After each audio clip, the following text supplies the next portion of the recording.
I think we're ready to get started. All right.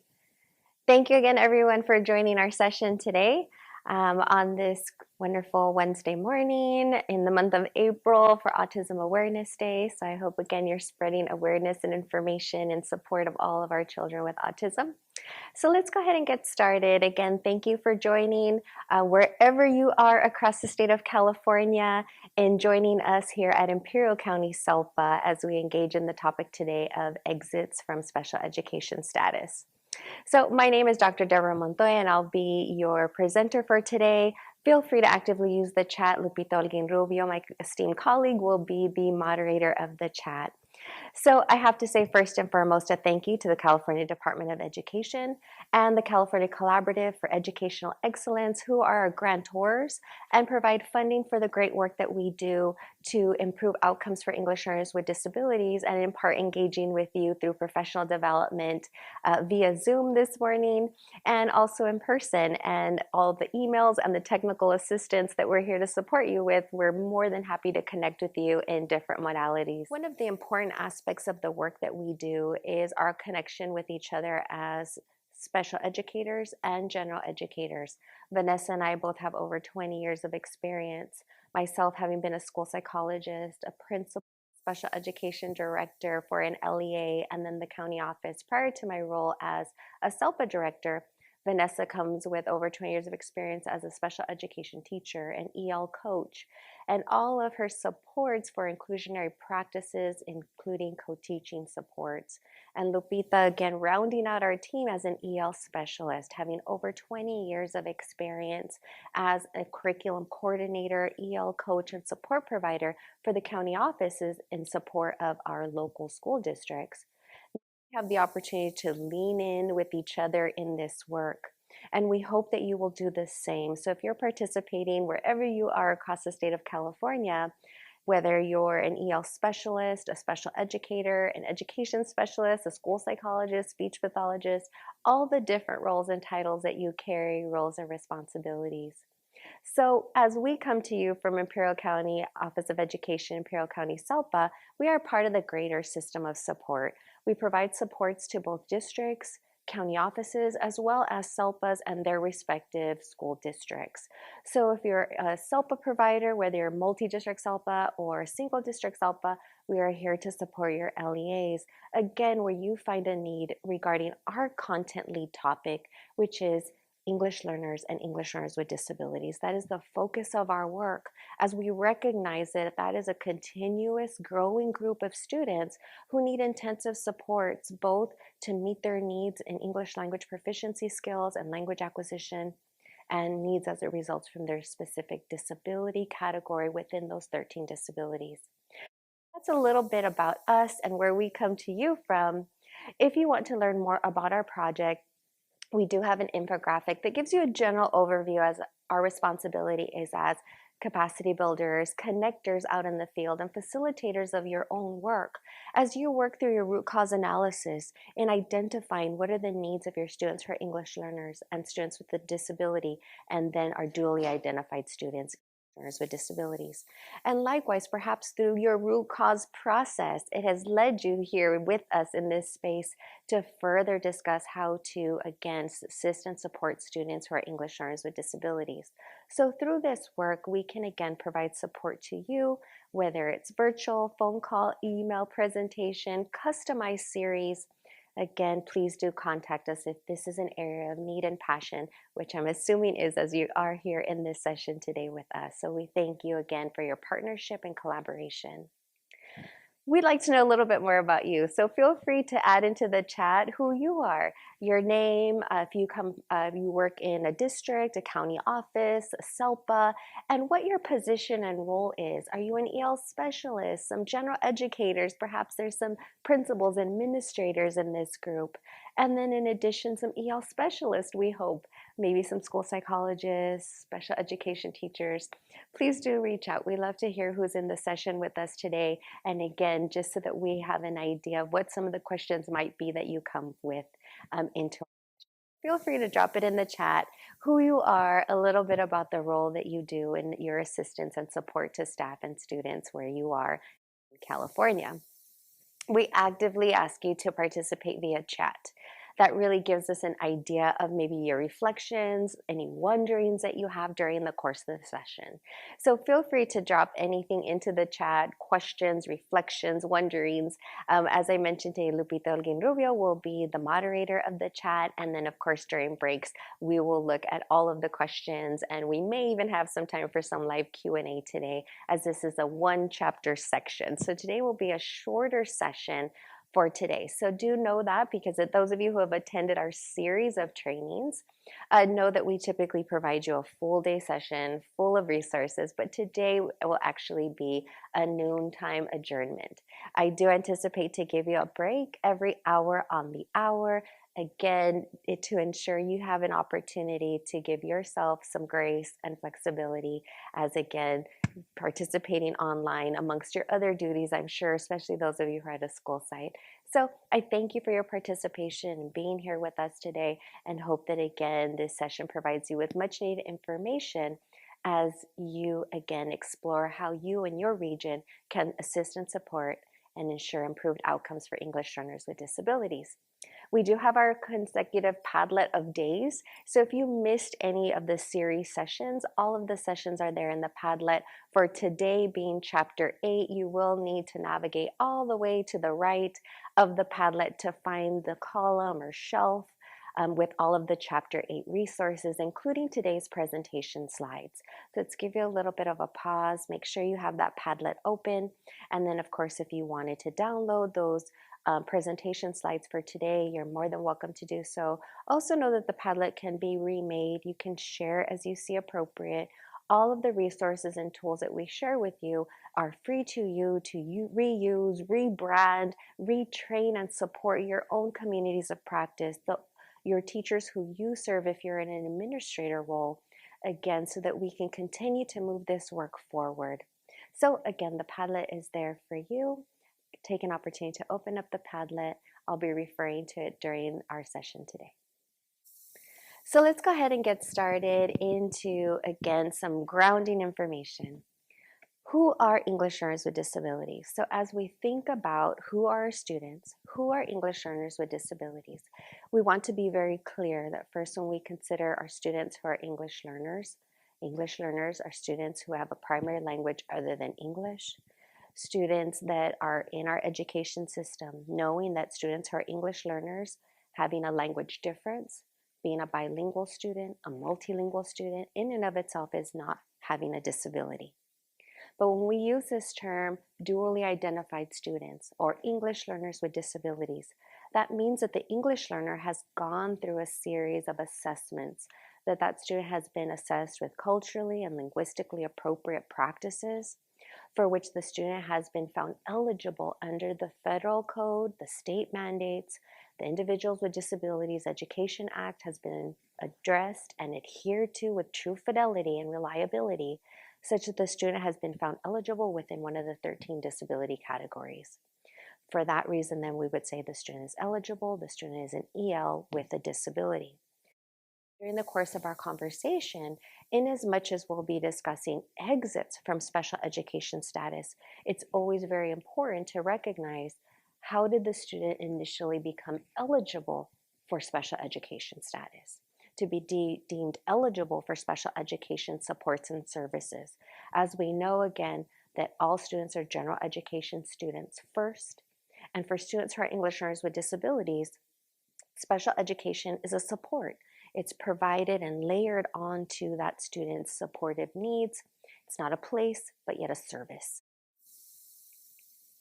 So as we consider in California, wherever you are in the state of California, I'd like you to reflect and consider, how many English learners do you serve in your respective community, your school site, your county office? And how many of those students are English learners with disabilities? So we take that into consideration. Who are your students with disabilities?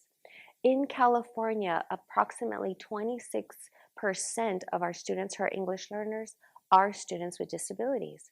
If we look at this blue section there, dually identified students, we take into consideration, again, students were found eligible for special education. They are also English learners. What are the supports and structures that are part of your system of support as you consider the varied needs that English learners have and the varied needs that students with disabilities have given their respective disability category? And this number fluctuates in California from 25 even upwards to 28% of English learners with disabilities. So as you pause and reflect on who are the students whom you serve, it's important to know, to look at your data, to analyze again, what are, again, students with and without disabilities, who are students who are English learners with disabilities, how does that compare to our English learner group? Do we potentially have an issue in our respective school, county, region, where there might be an over-identification of English learners as students with disabilities? So things to consider and reflect on, and perhaps information that you'll want to go and seek and gather more information as time moves forward. The next information that we have here is, again, when we look at this group of English learners with disabilities, we also wonder, how are those students eligible for special education? Under what primary disability category? This is the most recent information from the California Department of Education. And as you can see there, a predominant number of students who are English learners with disabilities are students identified in the category of specific learning disability. I'd ask you again after this session, go back, look at the information available to you, and how are students identified and made eligible for special education? What disability categories are represented in your English learners with disabilities, given again your school site, your district or county office, maybe your SELPA? So as you look at these numbers, it leads to other questions and information. Perhaps your district who's working through disproportionality, perhaps significant disproportionality. I've often heard in the field that districts are finding that perhaps your group of students who are Hispanic, and you're also finding over-identification in certain categories, certain subgroups of students. And perhaps this is a concern that which brought you here to this session, which may be that you've identified that our group of Hispanics are a large number of students who are English learners, for then which we have an over-identification for students identified as specific learning disability. But that really takes a deep dive into a root cause analysis process. Is that really what's occurring? What is occurring? How is it occurring?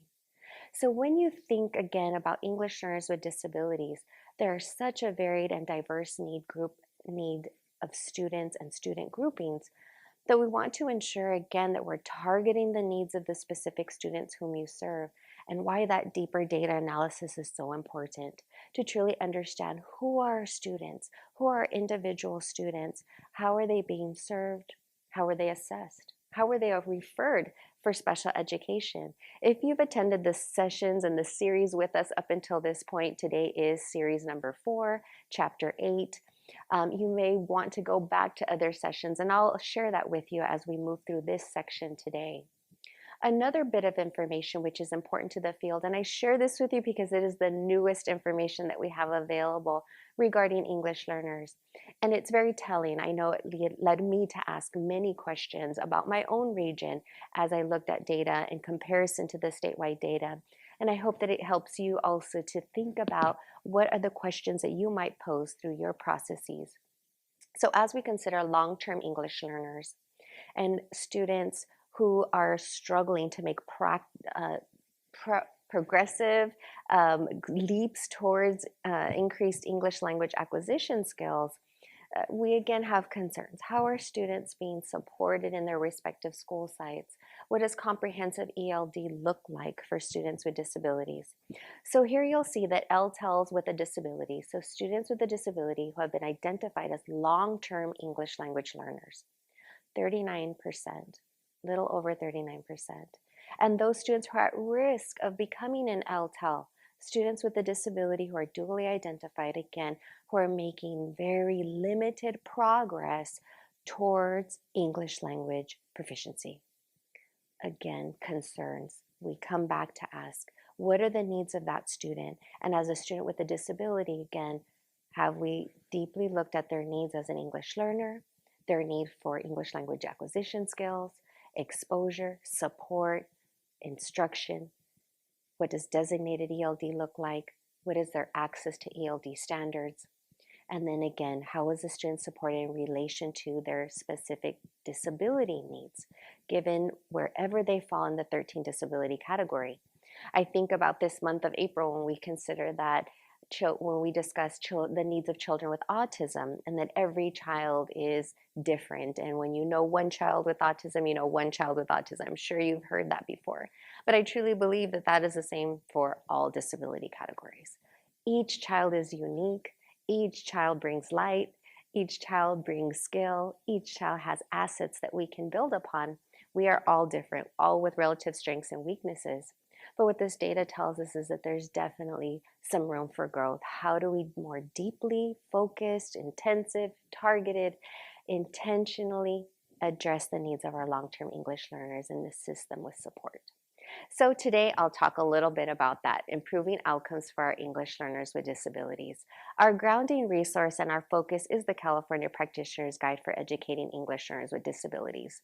We again have the honor of disseminating and providing professional development regarding this much needed resource in the field. Many best practices, exemplars, and student scenarios are part of the California Practitioner's Guide. Of course, we always follow the state mandates, the regulations, federal and state, and ensuring again that we are assisting you with best practices. So as I share information with you today, I will share from my own expertise, from my own work, and having worked with English learners with disabilities for this little over 20 years that I've been working in special education and supportive structures for English learners. But always remember, be cognizant and aware of what are your policies and practices in your district. What are your practices and unwritten practices? Does bias, implicit or explicit, exist within our systems and structures? And these opportunities that we have through these sessions give us an opportunity to reflect, to identify where we may be able to refine. Many of you may also be considering reflecting back on your EL master plan. What does your EL master plan say about how we assist and support students, English learners, and English learners with disabilities? And then what does that look like in the classroom, at your school site, in your support as a county office to those school sites and districts, as a SELPA to special educators and EL specialists together working in this space? So as we consider again this wonderful document and all of the expertise that went into it, today's focus specifically is Chapter 8 of the Practitioner's Guide. In Chapter 8, we'll be discussing proposing exit from special education services. So a very narrow focus, and yet it is a very broad focus because I'll be taking you to resources within other chapters as we truly think about the possibility, the consideration for an exit from special education services. So the chapter in itself, again, the contents, you have access directly to the chapter in the Padlet. That we do have a column specifically for Chapter 8 and the corresponding resources. So let's think about this particular chapter first from our administrator's lens. So I'm looking at Ms. Lupita, and I'm sure there were lots of administrators in the chat box. And in your given respective role, when you think of your sphere of influence as an administrator, as a leader, and you're considering again the needs of students who are English learners with disabilities and those whom you impact and provide support to, your questions might be slightly different. From the administrator lens, of course, our concerns with anything exit from special education immediately would go to, what are the rules and regulations? Is it appropriate to exit a student from special education? We think back to the procedural safeguards, the parents' rights, the responsibilities that we carry in assuring that students with disabilities are afforded their required, mandated procedural safeguards. From referral to assessment, and then now as we discuss exit, we want to ensure again that we are not in any way violating students' rights, and that as administrators we ensure that those whom we serve are truly taking into consideration the one child, the individual student for whom this conversation is occurring for. So although during the session I'll speak in generalities of ELs with disabilities, English learners with disabilities, but your responsibilities at the school sites in those meetings during that assessment process is to focus on the individual student. Who is the English learner? What are the needs of that English learner with a disability? What is that student's specific disability category? How was the student made eligible for special education? And then what happens if we do make that decision to exit from special education and the student is not successful? So I hope that during the course of the session today, I will answer all of these questions for you. And again, we'd love to hear you in the chat box if you have any questions whatsoever, because again, this is such a delicate process. I'd be remiss to say that. I myself, again, in my own professional practice, I am very guarded when it comes to exiting from special education because I want to be true and ensure that the student has been assessed with culturally and linguistically appropriate practices, with validity and reliability, that we're not removing any needed supports that the student truly needs to be successful and access grade level content standards. And I'll come back to that in a little bit. But if you're participating today as a teacher, as a support provider, maybe a school psychologist, a speech pathologist, education specialist, maybe a lead teacher, a TOSA, providing EL supports, a lead teacher who is in charge of your tiers of intervention. Because I'll come back to tiers of intervention a little bit later as we consider for students who may be exited from special education to ensure that they receive targeted interventions and supports through your tiers of intervention. Again, knowing that special education is outside of those tiers of support. So what exists within our tier 1, tier 2, and tier 3 supports to ensure the student will continue to be successful should the team find that in fact the student is no longer eligible for special education. So as a teacher, from your perspective, lots of data gathering, you're wondering what the process will look like. How do we hold that IEP? Who needs to be at that IEP? How do we ensure that the student again makes progress, that the student's voice is heard, that the family's voice is heard, ensuring that parents are fully included, that students again are acknowledged for who they are, the skills they bring, and knowing again that all students have relative strengths as well as relative weaknesses. We also acknowledge that in California, we are a consent state. So we can't implement a service in as much as we cannot exit from a service or special education without parental consent. And we know that in California. Makes us a little bit unique, I think, in California, which is a plus. We want to ensure that our parents are fully engaged and truly understand and know that we're here to serve their child and work together. So as we walk into chapter 8, exits from special education. This topic makes me a little nervous. I'll be very transparent because as we consider exits, it's so individualized, and we want to ensure that what you take away from this session is that every decision is an individualized decision, and that's what we call it, the individualized education plan. You might use the term individualized education program because it is that individualized for that particular student. So I'll be discussing again that this team decision is based on multiple factors, multiple data points, where we need to again identify progress and truly does the student again need supports? What type of supports? Are we taking away any supports inadvertently by rushing to a decision? Or perhaps the student has demonstrated growth, has demonstrated success, and is able to participate in general education, curriculum, supports without direct services from special education? Potentially, but that's a big, big, big question to ask.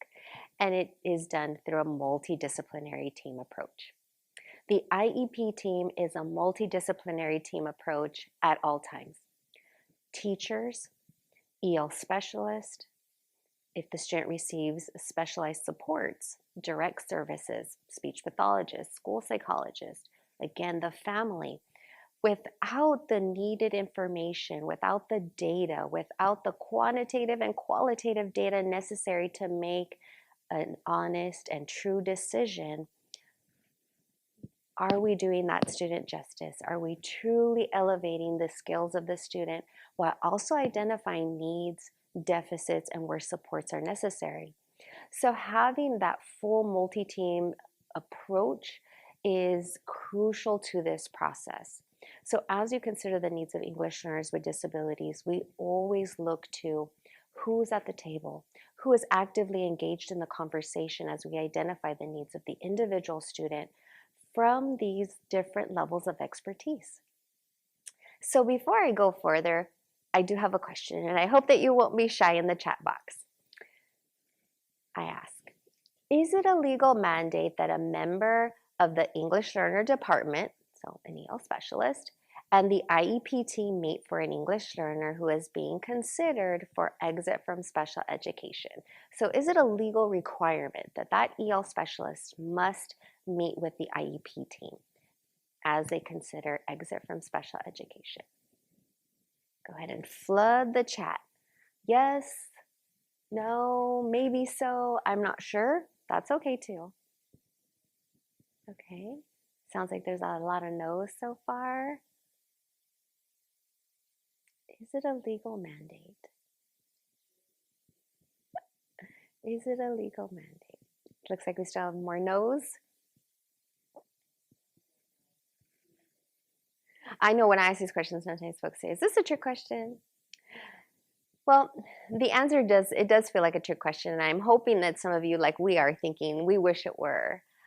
So although it's not a requirement, if you will, the English learner specialist can bring so much support, context, information that, again, will truly bring that IEP team together as we fully acknowledge the needs of students as English learners and as students with disabilities coming into that IEP team. It really is essential, as it says here, essential that IEP teams for English learners with disabilities include persons with expertise in second language acquisition. And that's the key piece there. Skills of second language acquisition are so important. The progression of language, what it looks like to learn a new language, the impacts of learning a new language, both social, emotionally, for oral, written, listening, speaking, all of the skills that are encompassed there. What does that look like in the classroom? The EL specialist will also give great insight about what does comprehensive ELD look like in that student's course of the day. That teacher, that EL specialist, teacher on special assignment, maybe it's a coordinator. Again, whatever the title is, that EL specialist can provide knowledge and information that many times our special educators do not carry.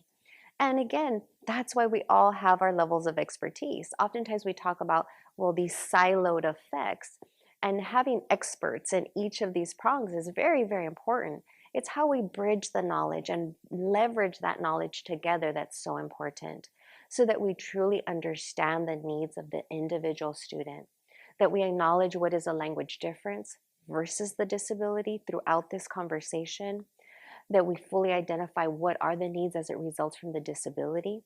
So there are many layers to this process of considerations for exit. And for me, I like to go back to considerations again.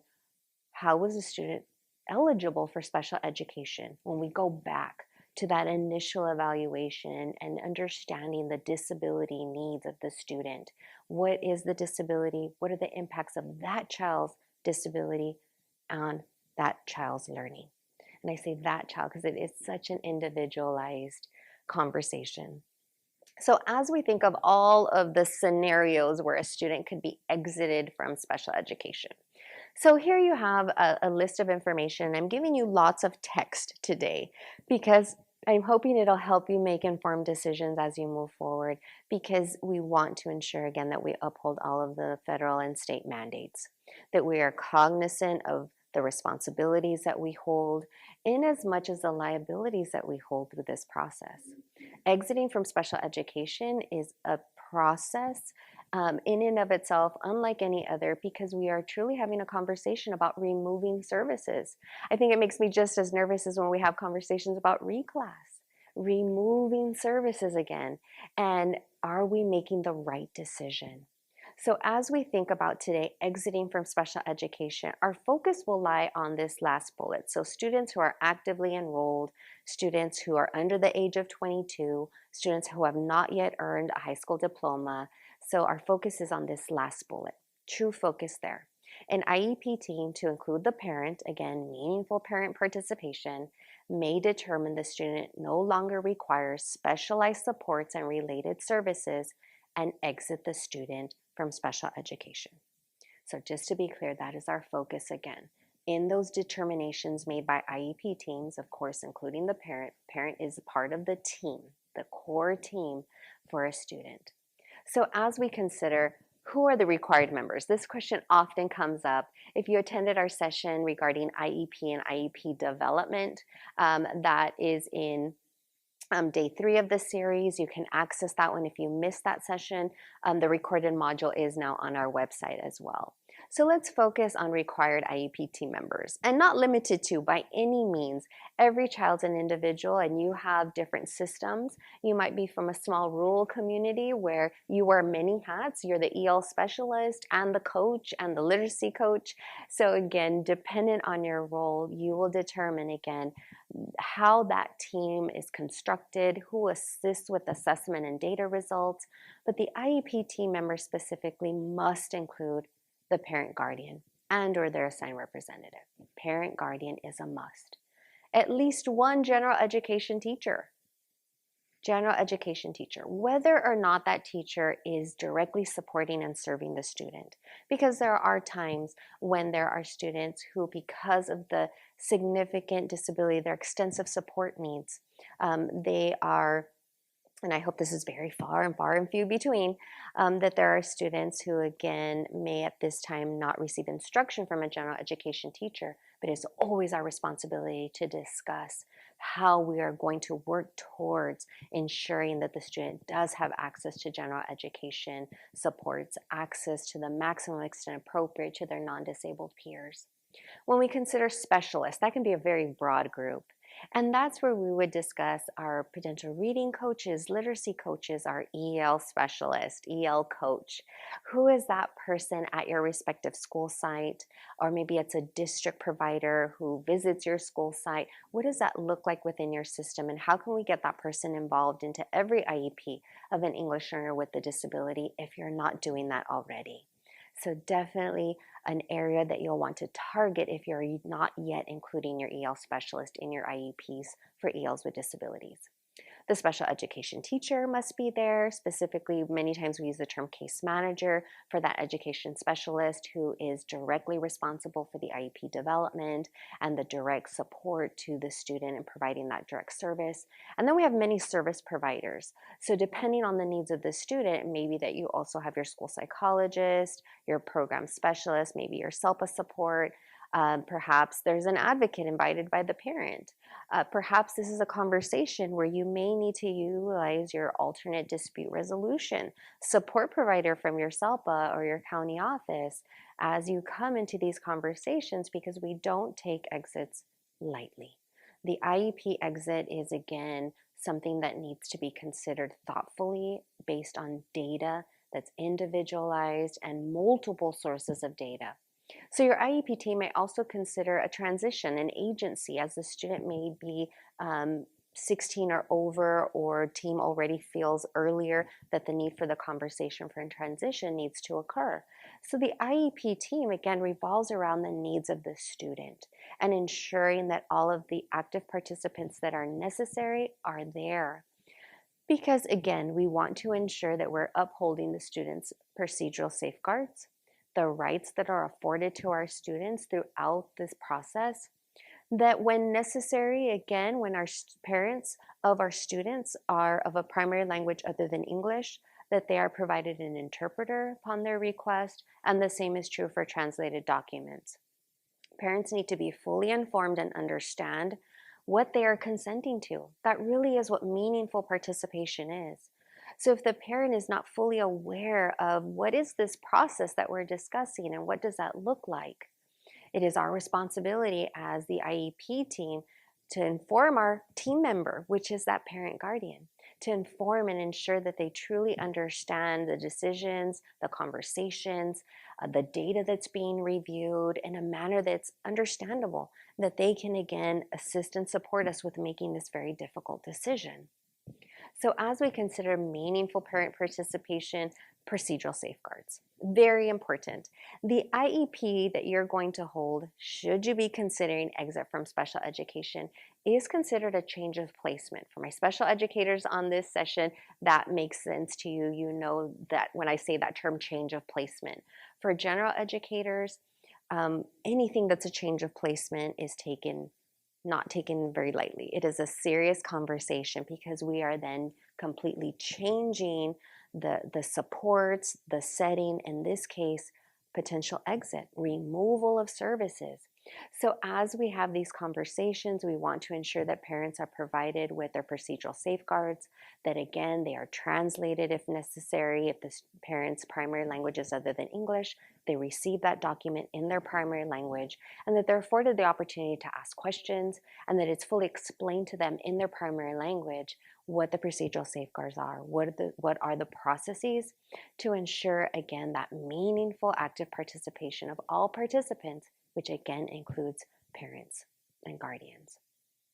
So as we come again to this prong, an IEP team to include the parent may determine, and it's a big may, it should be in caps, may determine the student no longer requires specialized supports and services and exit from special education. So exit from all of the protections, safeguards, and supports that are part of the Individuals with Disabilities Education Act, for which again, we come back to what are our responsibilities? What must we review? Data. Data is the basis of all the decisions that we will make in this IEP process. We need to ensure that we engage in assessment processes early, that we utilize a variety of assessments, tools, and strategies to gather the necessary data that we need. We want to know more about the student's academic strengths, academic skills, relative strengths, relative weaknesses.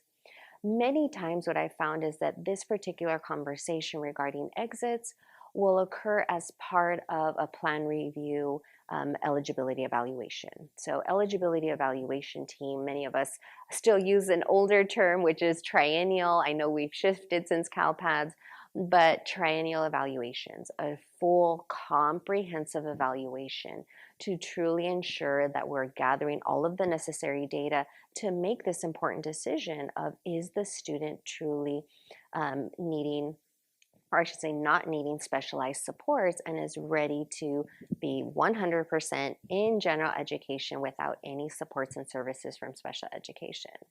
So as we walk into this session, we want to be cognizant of, what does that really mean when we exit? When we think forward to, if a student were exited from special education, what kind of student are we talking about? What does that look like? So here are some checklist items, and I wanted to present these to you early on because you may be considering, this is a student who I've been considering. I'm a special educator, I'm the ed specialist, or I'm the EL specialist, and I have a feeling that this particular student has needs that are more based in language than disability. Valid questions. Let's gather the necessary data. You may be in a district where perhaps you had a student move in from another state. I'm not going to say from California, another state. And this student was referred to you, and the student had an active IEP from another state. And as you served the student, you recognized,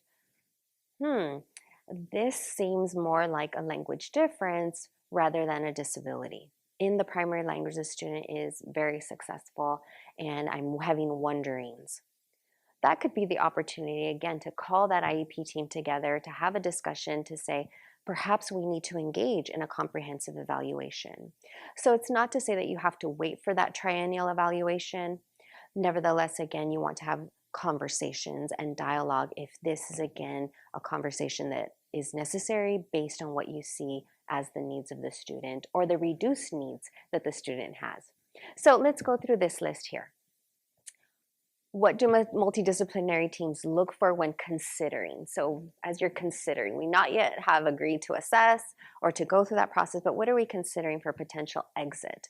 Well, this would be a student who you're identifying that requires less direct instructional supports, needs less specialized academic instruction, demonstrates an ability to work independently. What does independently look like for that student? Is the student independent across settings? In the meeting, grade level expectations should be discussed in as much as language acquisition progress. What is a student's disability? How does that disability impact that student's learning and progress towards general education curriculum? As you also discuss, where is that student in their development of English language proficiency skills? What does English language acquisition look like? And compare to students with similar disabilities and language differences.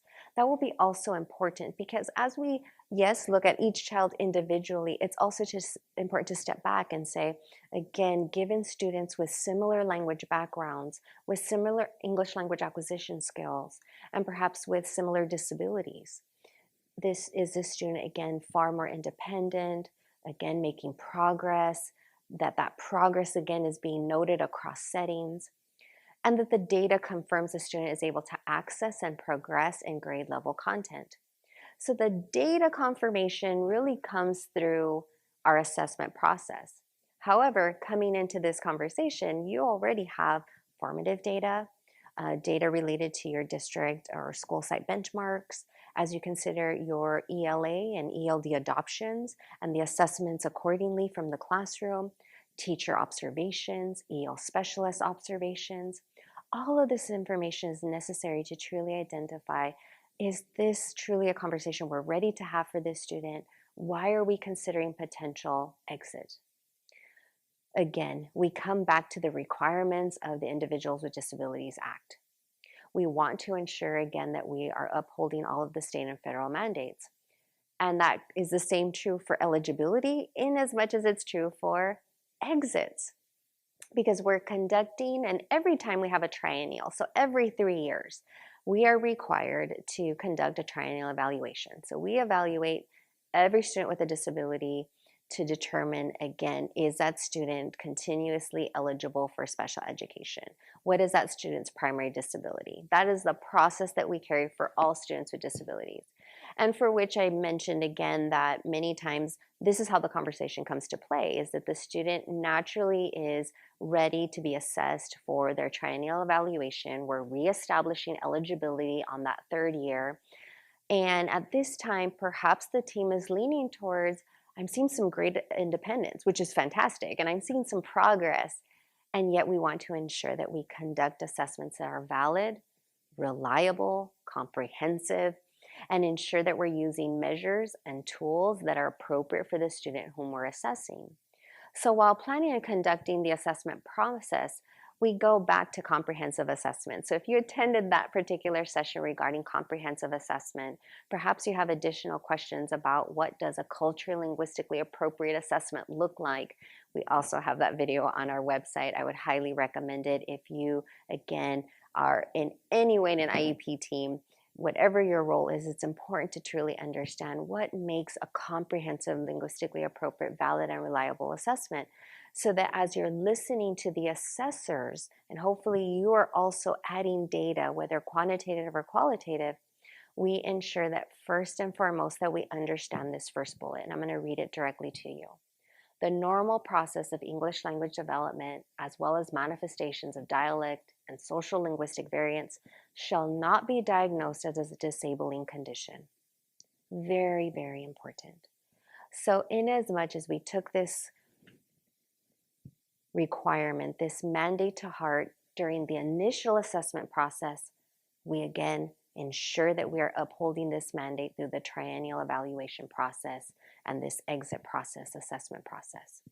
It's so important that we acknowledge this up front, because well-intended and well-hearted staff members across the nation have potentially inadvertently over-identified English learners as a student with a disability. We know that. It's important that we recognize that and reflect on that so that we truly move our practices in a positive direction and ensure that we are respectful of our English learners, that our multilingual learners have skills and abilities We just need help bridging into English language acquisition to fully be able to show what we know, to show skill and development. So during the assessment process, as we look to our school psychologists, our special education teachers, we're also going to ask our EL specialist to gather data for us, our general education teacher, again, all of the team members that serve and support the student, the one student who we're focused on, to ensure that we're using procedures that are appropriate, that they are culturally and linguistically appropriate given that child's cultural and linguistic background. Again, individual for the student. And I recognize that across the state of California, there are many languages and many dialects. I also recognize that the majority of English learners in California are Spanish speakers. So as you fully understand your community and who are the students in your community, ensuring that we have the necessary support providers, the necessary translators or interpreters as necessary to ensure that this assessment process is truly valid and reliable, culturally and linguistically appropriate for the students whom you serve in your respective school site, district, COE, region, and SELPA. If you're a general educator, you might have some wonderings right now. You're thinking about the disability categories and what are these 13 disability categories? That would be a training in and of itself. But if you wanted an overview of each of the disability categories, they are found in the California Practitioner's Guide. If you also work in CalPADS and all the CalPADS coding, the disability categories also are defined in those structures, again, in adherence with IDEA, the federal and state mandates. The disability categories, again, you can click on the link. The links in the Padlet and on the slide are active links. So under IDEA, what I can tell you in a quick overview is there are 13 disability categories for our school-age students. And as we consider each disability category, it is the responsibility of the assessment team to assess in all areas of suspected disability. All areas of suspected disability. Again, given the input from that team, the IEP team, the parent guardian, always cognizant that we want to ensure that no stone unturned, as they say, as we consider that we again look at every facet, every need of the student to truly rule out a disability or rule in a disability. In this case, as we discuss exits, we're asking the assessment team to potentially rule out that disability, that potentially the student no longer has the disability. For the most part, what we're going to hear from teams is that it's not to rule out the disability, but rather what are the impacts of that disability. And I'll share more about that as we discuss potential exits and those students who, again, still have a disability, but who now may no longer be eligible for an IEP, but perhaps eligible for a 504. And that's a very nuanced process as well, but I'll speak to that a little bit later. Our responsibilities as assessors, though. It's important to me, maybe because I also was a school psychologist many years ago, and perhaps we have school psychologists participating today. Assessments. So let's ground our feet in assessments. Assessments are administered in the child's native language or other mode of communication. Very important to acknowledge.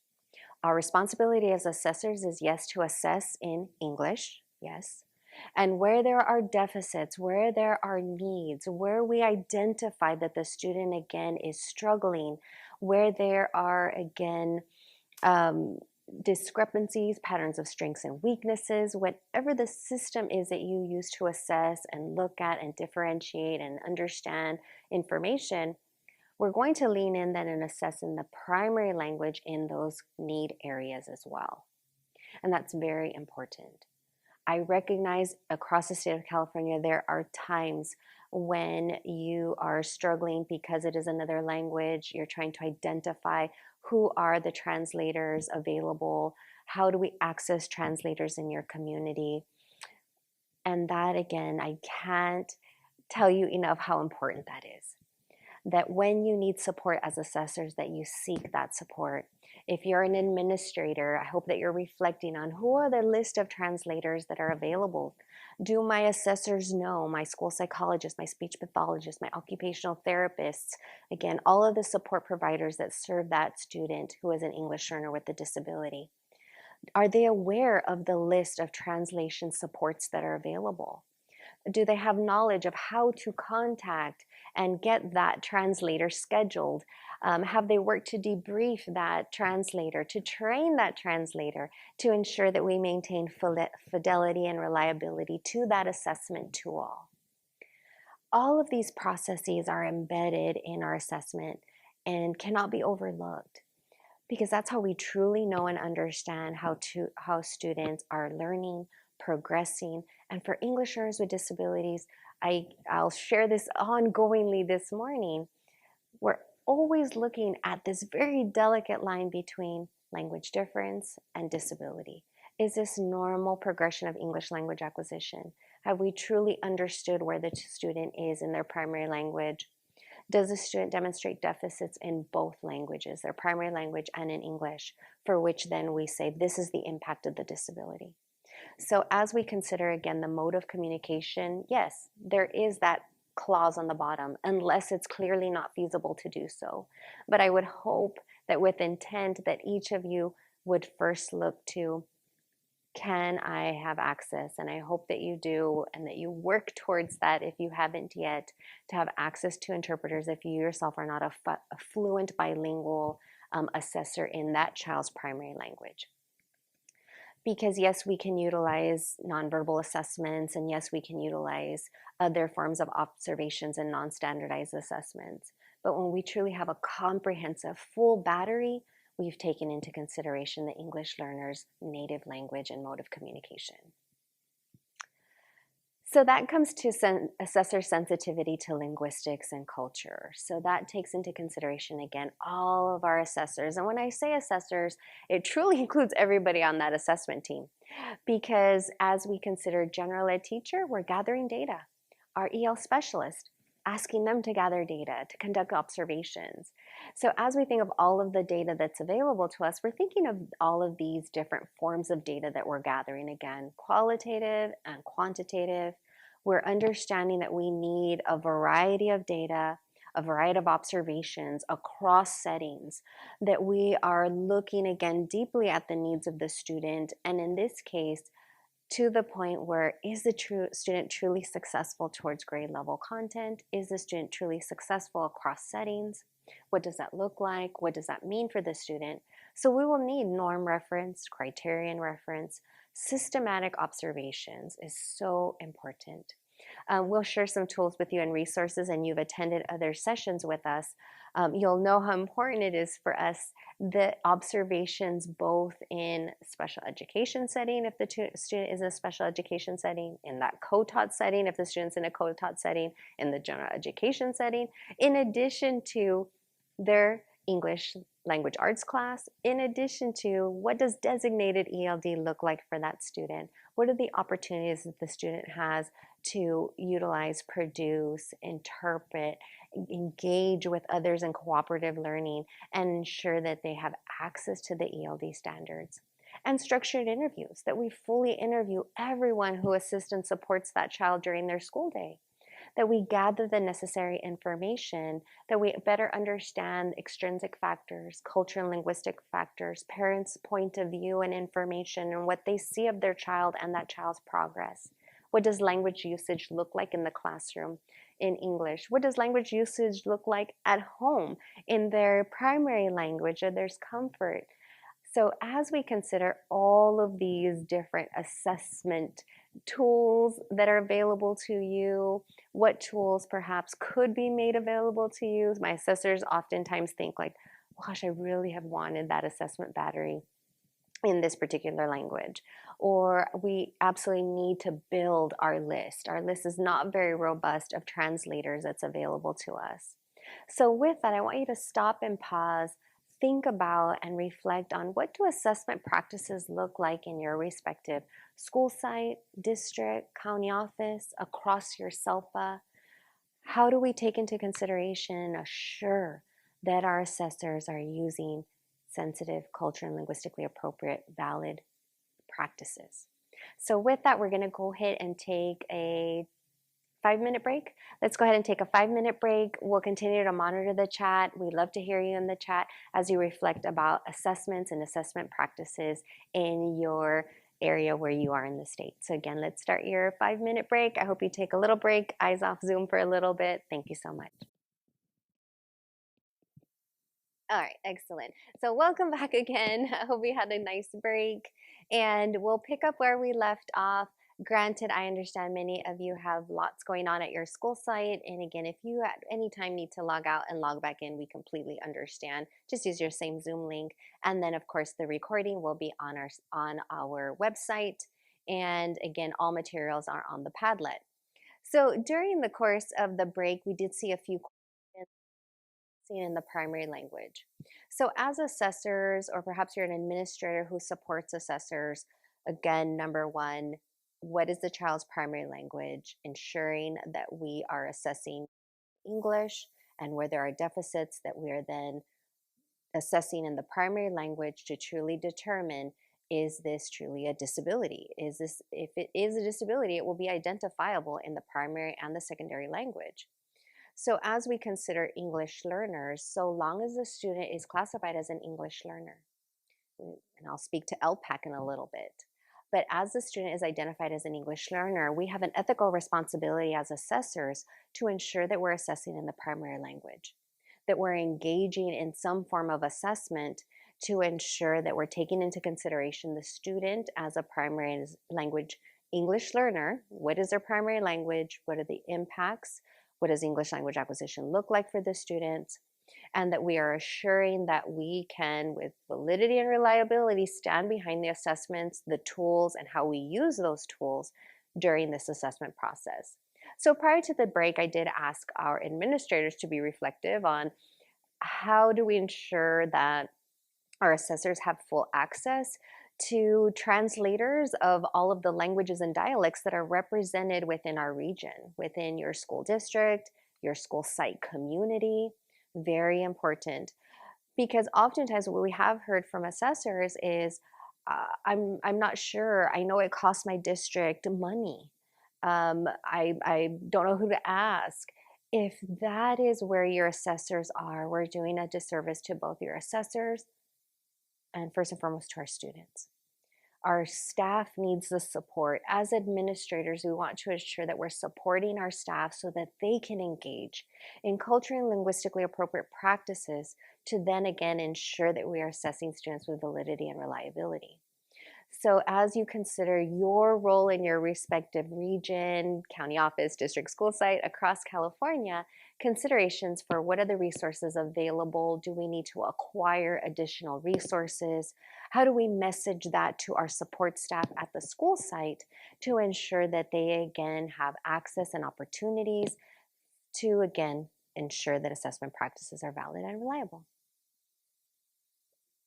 So some gathering of observational data. So as we think about explicit observations, so qualitative data is important just as much as quantitative data. So our school psychologists, our speech pathologists, our wonderful assessors who love to discuss standardized scores, T-scores, percentiles.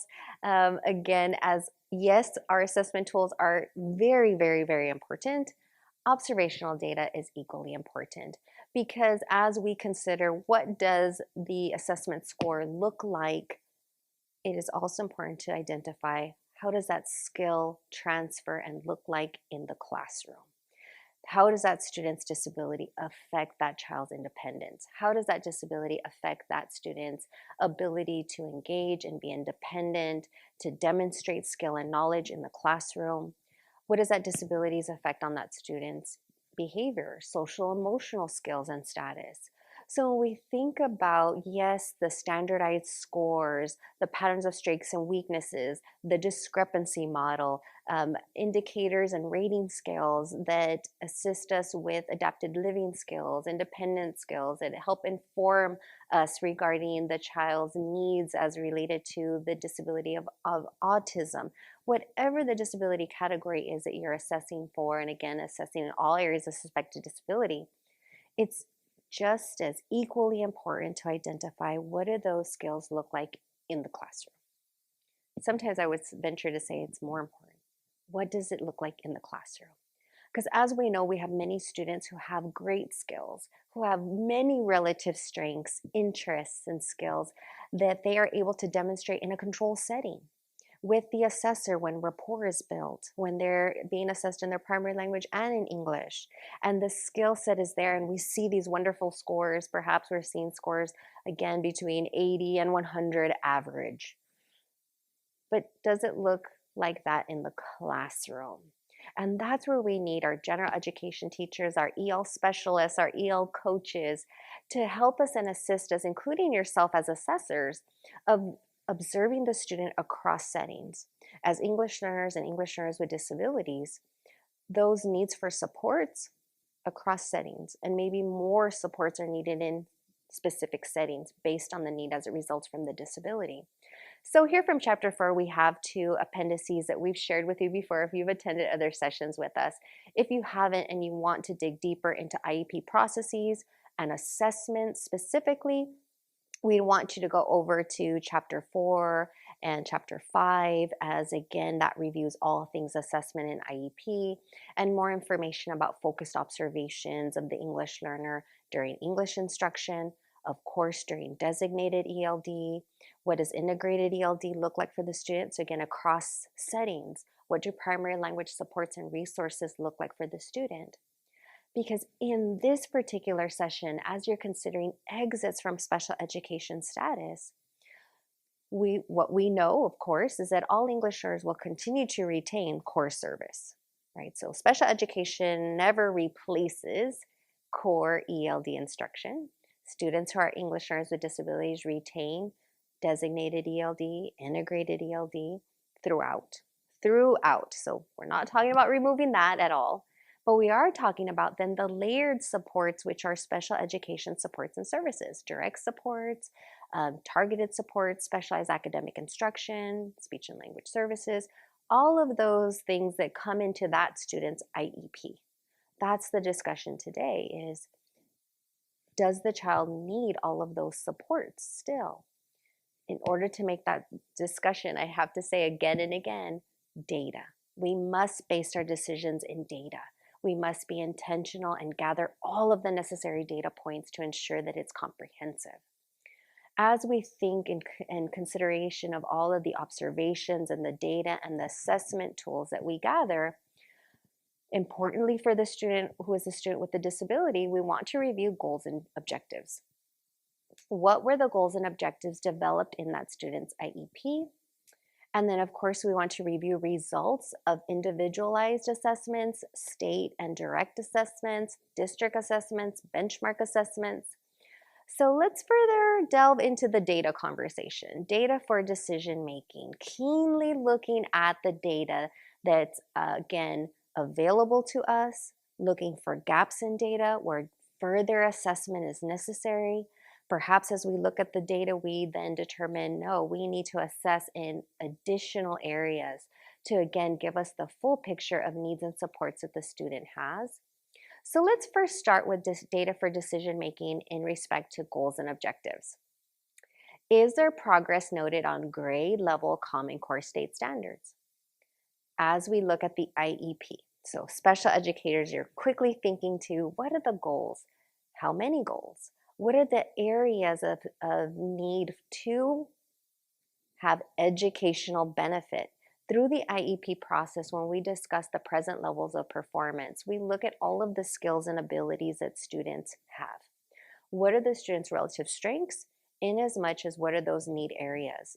When we consider all of the functional academic skills, pre-academic skills, we consider their health, vocational skills, adapted living skills, we consider all of those functions that we describe in detail, not just scores, but what do those scores look like in the classroom? They're fully described in the present levels performance in the IEP. We're going to go back to that, and what we would like to see is going back 3 years. What does educational benefit really look like for this student? What has progress been for this student as we looked at baseline skills from the onset during that initial evaluation? What were the skills that the student had at that time when we were discussing eligibility, why the student was eligible for special education, and what were the baseline skills of the student at that time. How did we measure growth and progress from year to year? As we consider specifically grade level standards, I want to emphasize grade level standards. It is our responsibility in special education to develop goals that are based on the Common Core State standards that give students access to grade level Common Core State standards. So if that student's baseline is again 2 grade levels, 3 grade levels below their actual grade level, that is their baseline skill. But it is still our responsibility to think forward to the academic language and the skills that are necessary at grade level. So when we reference, and we have use different IEP systems, so if you're a SACE user, a Welligent user, Cyrus, again, regardless of your vendor, your special education system, somewhere in there when you write your goals, you must indicate this goal is based on this Common Core State standard. It supports the student in making growth towards this Common Core State standard. Or it's a goal that's related to other needs as it results from the disability. Perhaps it's a goal that's also in support of transition skills. So as we consider all of those goals, yes, we consider all of those goals because each goal was developed in respect of the needs of that individual student. So when we consider exit from special education, that team needs to consciously and truly say that the goals were met, that the student has made growth and doesn't need a level of support that's in that IEP any longer. So as we look at goals over a series of years, for the English learner with a disability, we also want to ensure that those goals were linguistically appropriate. Linguistically appropriate goals and objectives are a requirement in the IEP of an English learner with a disability. Just a week ago, I believe, we had a session regarding linguistically appropriate goals and objectives with our dear friend, Kevin Schaefer. And we had an opportunity, a full day session to provide the field with information on how to truly write linguistically appropriate goals and objectives. If you missed that session, I'd highly recommend it. It is now recorded and the recording can be found archived on our website. In addition, all the resources that come with that particular session. So when we consider linguistically appropriate goals and objectives, it's more than just marking the box that says linguistically appropriate. What does that really mean? In short terms, again, because that's its own session in and of itself, is the acknowledgement that we are truly understanding the baseline skills of the student, which includes what is that student's English language proficiency skills? What does English language acquisition look like for that respective student? That is part of their baseline.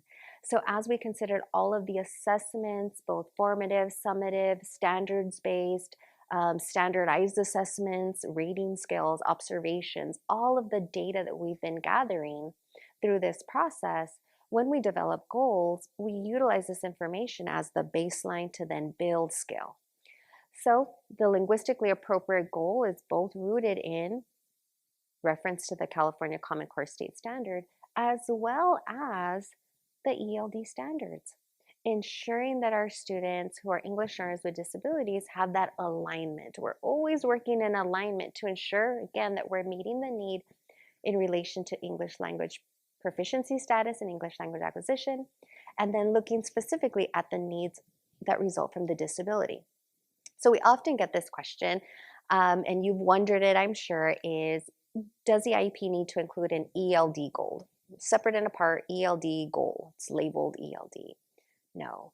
All goals need to be linguistically appropriate goals. So linguistically appropriate goals are goals that are written as a result of the needs from the disability. So first we acknowledge what is the student's disability and how does that disability impact learning and progress towards grade level standards? That's always our first question. In support of that, we then identify what are those need areas. So goals are written, again, as a result of that student's disability needs or related to the disability needs, as we discuss the various needs of the student, and that there's then alignment with the ELD standards. That as we're taking into consideration access, our ability to align those goals to ELD standards will further access for English learners with disabilities, because we're taking into consideration, again, second language acquisition skills, second language acquisition development as, again, they progress. So the ELD standards is a foundational tool to assist you and support you with developing linguistically appropriate goals and objectives.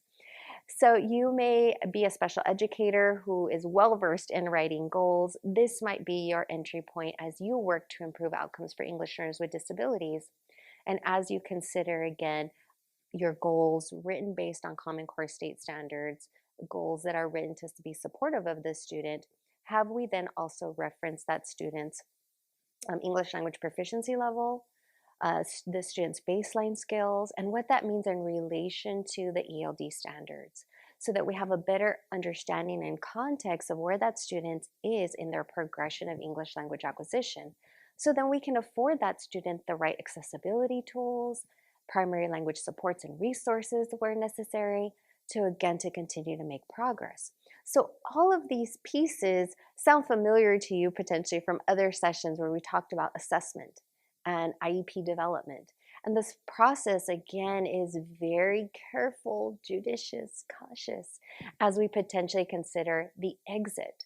So with that, we do have some samples if you missed the writing linguistically appropriate goals and objectives session, and perhaps that's piquing your interest and you're starting to think about, are my goals truly linguistically appropriate? Have I been developing? From the administrator lens, have your teachers received training on writing linguistically appropriate goals and objectives? Have you maybe done a random sample of IEPs to ensure that, again, we're being true to our English learners with disabilities and referencing the ELD standards, that our teachers are aware how to read the LPAC score report and what that score means in relation to the student's skills, and how that, again, relates into the ELD standards and where the student is right now. So these particular samples are available to you. They are linked into this particular Padlet, and then they are found in the column for Chapter 5. So these particular resources are part of the IEP development chapter of the California Practitioner's Guide. And I bring all of these steps up because, again, we want to be fully comprehensive as we lead into that potential consideration of a student who may be, and I emphasize may, who may be considered for exit from special education status. So as you consider linguistically appropriate goals, again, another required prong of the process. Did the student have true access and demonstrate growth and progress based on their goals in their respective IEP? That takes us then to data for decision making in relation to statewide assessments. Statewide assessments are just one marker. Again, important, that's why we want to look at formative assessment, benchmark data, classroom observations, to bring all of this data together. But this might be a crucial starting point for you, where that might lead you to this conversation of, wow, the student has made progress, the student is meeting or exceeding expectations in the SBAC results. The LPAC results, the progress is being made consistently over time. And our classroom-based assessments are also telling me the same. When I look at the intervention scores, when I engaged in the use of interim-based assessments for the SBAC, when I've monitored the student using those designated tools through the interim assessments or the practice tests, and the student is just showing this greater level of independence, that's usually where the questions start, for which then the team, again, looks comprehensively to say, is this potentially a consideration that will lead towards exit from special education? So we look again at what are the accessibility tools that the student utilizes now, is necessary for access, is necessary for learning. So as we consider CAS performance and the accessibility tools, we use a resource matrix as a grounding resource, but always remembering that what is being used for assessment is being utilized in everyday instruction. We want to ensure that students are having access to supports in the classroom, which then they can translate and utilize during the statewide assessment. The California Accessibility Matrix resources, and I'm sure that all of you are well versed in this, But as we go through, again, universal tools, designated supports, and accommodations, we acknowledge that accommodations are reserved for students with disabilities, students who are served via an IEP or a 504. Very important to note that, because as the team is having the conversation, we want to be cognizant that should that team make a decision to exit the student from special education supports and services, that student would lose the accommodations. They would only be able to access then universal tools and designated supports.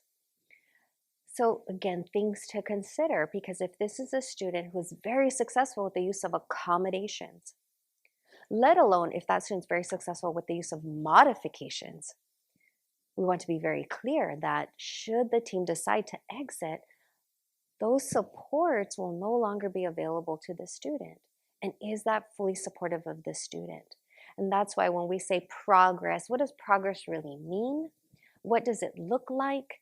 And that we have a full, encompassing, comprehensive view of what we're really saying when we say progress, when we say independent, when we say no longer needs direct supports. So all of those questions have deeper and deeper meanings when we think about the individual student.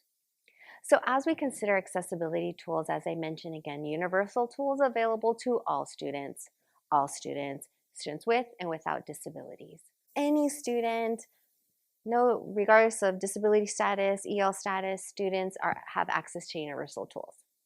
Designated supports, on the other hand, are available to all students so long as the educator or team of educators makes that decision.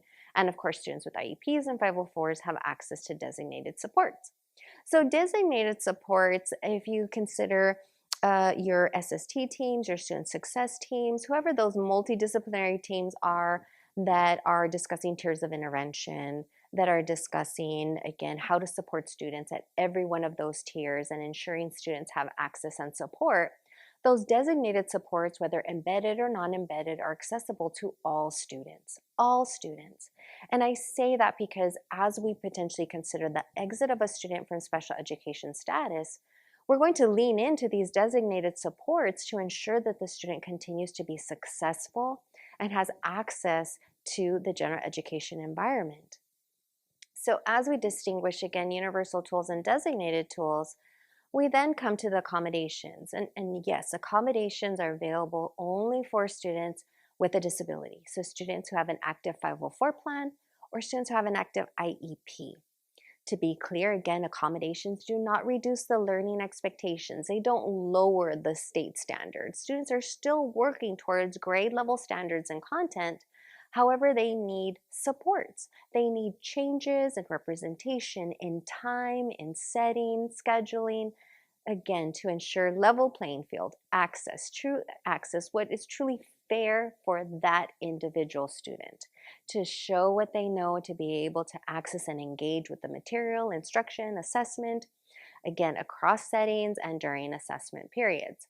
So accommodations are very valuable and supportive for students with disabilities. So as we look at what are all of the accommodations that the student actively utilizes in the classroom, as well as during assessment, that conversation will need to be had individually by student that you are potentially considering exit for. Because we also would then need to ask as an IEP team, how would the student be supported? What would that look like should that accommodation no longer be available to the student? And that's a very important question to ask, because as we consider potential removal of supports and services, our main goal is for our students to be successful. So can we assure that the student will continue to be successful should we remove those accommodations? So here you have the accessibility matrix graphic as well, because this pertains not only to the SBAC assessments, but also to our LPAC. I love these infographics that CDE has printed because I need a quick reference sometimes. And I know many of your teams feel very comfortable having a quick reference to then lead into deeper conversation. Perhaps this is an area where, again, further exploration is needed by your team to have discussions of what are accommodations. I haven't even spoken to modifications because we have many students who require modifications, and modifications, yes, do alter standards. Modifications are distinctly different from accommodations, so I just want to be very clear there. that it's not just semantics. These are different things. Accommodations provide access and support. They do not change the actual standard. Modifications, however, do lower the standard. Modifications are different. My assumption would be, and again, I shouldn't assume things, but if a student truly needs modifications for us to use adapted curriculum, for us to use the alternate achievement standards, for the team to utilize materials that are aligned to the alternate achievement standards, that's different. I would, again, venture to say that we're not considering those students for exit. Those are students who have extensive support needs, who require additional supports, and who will be eligible for special education. The students who are falling into this category now, as you're thinking through the process of data, what does data look like? Progress towards grade level standards, student having greater levels of independence. That's typically your student with more of a mild disability, your student who has demonstrated growth over time, who is perhaps even using a minimal amount of accommodations and truly is being successful with designated supports and universal tools.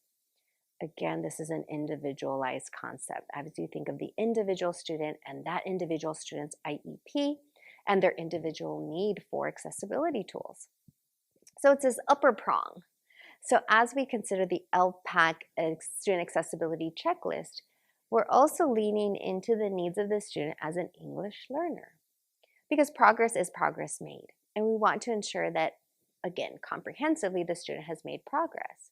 So this is a student who, as you look at the LPAC accessibility tools checklist, again, we'd want to come into this space thinking in respect to access to the LPAC. So given the needs as it results from the disability, what are those disability needs? What are those impacts to potential access to the LPAC to truly show English language acquisition skills? Because sometimes that happens as well, that the student's disability needs interfere with access to the LPAC, for which we want to assess English language proficiency. We don't want to assess the disability.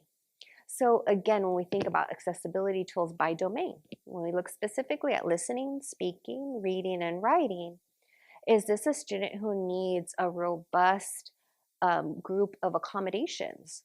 Or again, can the student show skill and progress with the use of designated supports and universal tools?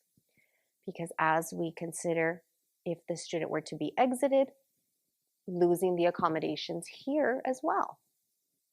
Definite conversations to be had. If you want to gather more information regarding CASP and LPAC and all of the accessibility tools, again, that would be its own training in and of itself, but we provided you the resources. This one's a Padlet within a Padlet with all of the infographics that CDE has provided, in addition to links to the website for LPAC and our own website at Imperial County SELPA as well, so that you can then again explore, because this might be a neat area, again, from the administrator lens. Have we fully trained our support providers, our special educators, have our EL specialists fully trained and supported our special education department team on the use of accessibility tools for both the CASP assessments, the SBAC, and the LPAC. So those are important conversations to be had as well. So all of these feed into the process and are necessary steps before we can even get to the potential of exit from special education. So accessibility resources might again be your entry point of where you want to have deeper conversations about how do we truly assist and support our students during the classroom environment, across settings, and during statewide assessments. So these might be some guiding questions that you take back to your team that may resonate with you, maybe questions that you haven't yet fully explored through the IEP process, maybe even through your 504 plan process. What accessibility resources have been applied to the SPAC and LPAC administration and by domain?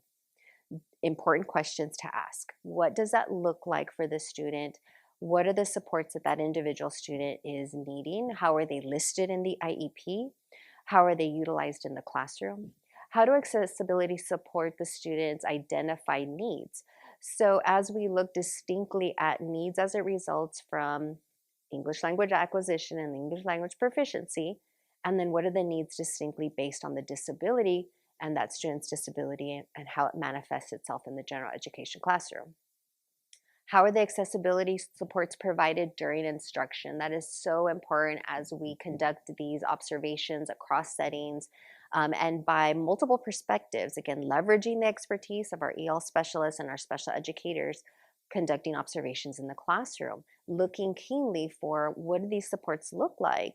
And when I say accessibility resources, I also want to say primary language resources, because our English learners are needing of some primary language resources and supports, whether low tech or high tech.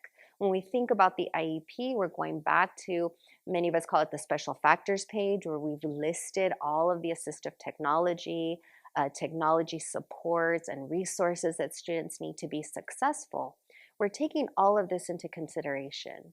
Because this last question is important, is over the years were any needed adjustments made to accessibility resources?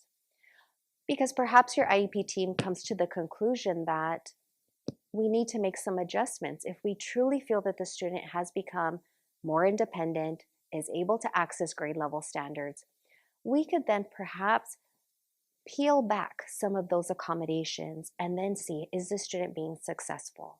Let's go through some successive trials of, again, supporting the student, but removing some of those supports because perhaps they are no longer necessary, but yet the student is still eligible for special education supports and services.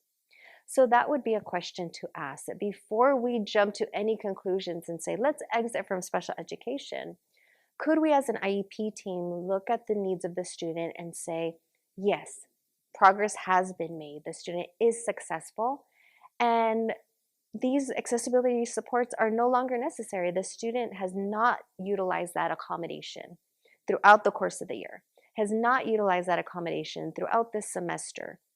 So let's remove that because the student is now that much more independent. So these are some important questions to ask through this process. So that takes us to the LPAC.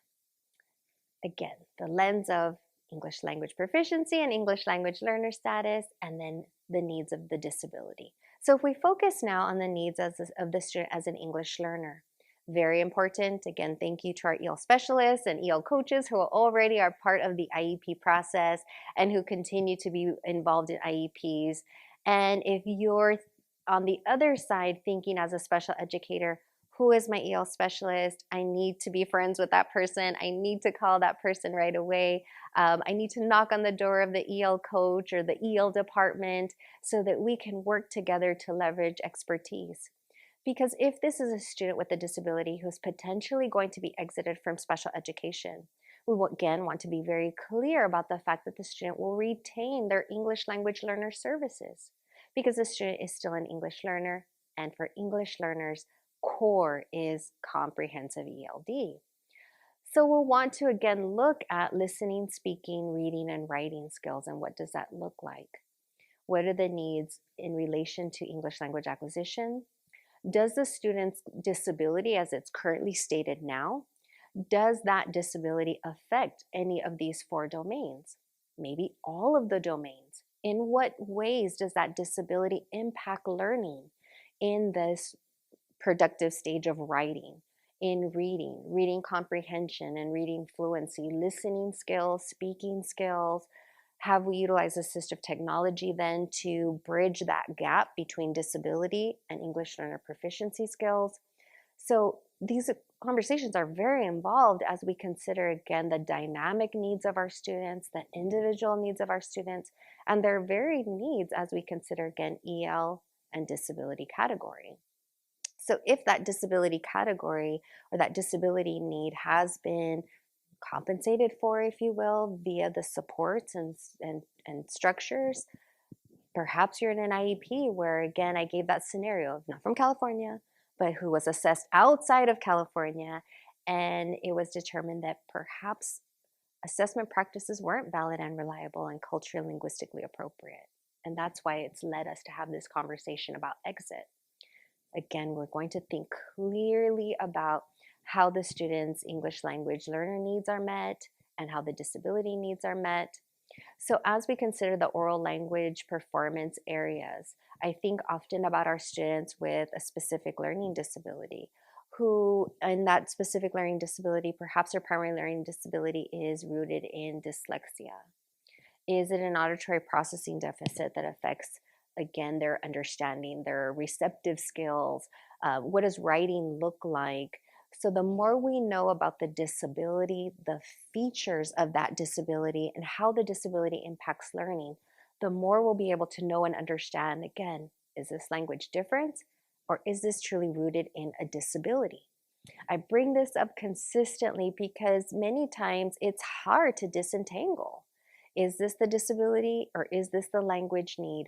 So again, when we consider our EL support providers who are well versed in second language acquisition, and our special educators, our school psychologists that are well versed in disability categories and what disability looks like, and what are all of the different layers, if you will, especially when we think about specific learning disability, because students have various combinations of how they may qualify under that category of specific learning disability. We want to be very clear again so that we can make informed decisions about potential exits. The more that we know and understand about the LPAC score report, because it may appear during our assessment process, oh, this student's very comfortable in English and is proficient. But then we come back to the LPAC scores and we realize that there are some deficits there and we ask why. The more we know about the disability, we may say, oh, that's the impact from the disability. It truly affects, in this case, in this generic sample, that we're seeing, again, some skill and some areas that are affected in written language. And we're also seeing that, again, what does that look like in relation to the student's needs? These context clues that they give us here, somewhat developed. What does that really mean in context? And what does that mean in relation to the ELD standards? All of these layers gives us information and the data that we need, again, to make informed decisions. If you're a special educator and ELD standards, the LPAC performance report, all of that maybe is new information to you, or you're still learning and getting comfortable with ELD information. Chapter 1. Chapter 1 is where you want to lean into, visit the Padlet and all the resources if you didn't attend that particular session. I love cheat sheets, something that's a quick reference when I'm in the middle of a meeting to support my staff, to have a deeper conversation. And Figure Point 1 may just do that for you to help bridge, again, those gaps between this is the LPAC score report, these are the scores, these are the performance levels. But again, what does that mean in relation to the ELD standards? That will better inform, again, our special educators and our EL specialists, our teachers of designated ELD, to have those conversations about if this is a student who we saw in the score report was in the somewhat developed, and we see here that relates to expanding. So it requires moderate linguistic support. What does that look like? What are the primary language tools and resources that are being utilized? Again, whether low-tech or high-tech. Maybe it is key vocabulary, a teacher-made glossary, student-made glossary in their primary language as well as in English. Maybe it's electronic translators and supportive tools. What is that in the classroom? How much support does the student need? And how independently does the student utilize the supports that are afforded? So as we think of the progression of English language development, it also brings insight as we have these collective conversations amongst experts, again, special educators and EL specialists, of disentangling again. Is this disability need or is this English language acquisition need? It's that intersection that we speak of all the time in these particular sessions where we're trying to see where those needs align, where the needs are truly based in English language acquisition skills and the needs for supports there, or is this the disability and needs for supports as it relates to this disability, and or both, because sometimes we can't disentangle because the student has extensive support needs or greater needs where, again, we are supporting both the EL need and the disability need together, for which, again, linguistically appropriate goals and objectives. And here, when we're talking about substantial, moderate, and light, if you're an IEP team that's considering potential exit from special education, we're going to say, okay, the student may still have moderate or substantial EL needs, and that's okay. The student for which they continue to receive comprehensive ELD services. And it doesn't mean that the student only needs light support, because the student has linguistic needs, different than the needs as it results from the disability. So we don't want to confuse or compound that either, because I think that's important to note, that as we're making these decisions, yes, there is that intersectionality there, but we want to be ensuring that we're discussing disability needs, because that is for which the student was eligible for special education. Because again, EL status in and of itself, being a multilingual learner in and of itself, a bilingual speaker in and of itself, that is not a disability, not a disability. So the student clearly may need additional supports to meet the English language acquisition needs. But this IEP team's responsibility is to discuss, what are the needs as it results from the disability? Does this student's disability continue to adversely or significantly impact their progress towards grade level content standards in the general education environment? Again, data. So here is a figure that is found in this particular chapter, chapter 8, that might assist you. If you're considering, where do I get started? I need to be able to go back to my staff and provide some information of the data and expectations that need to be gathered as we have this very intentional conversation about potential exit.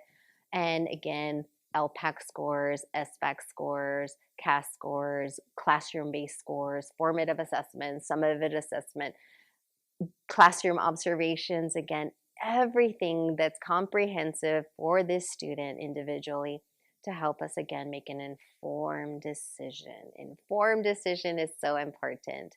Qualitative and quantitative. Can't emphasize that enough. So again, as we look at IEP goals, we'll want to see progress. How does your special education teacher monitor progress towards goals?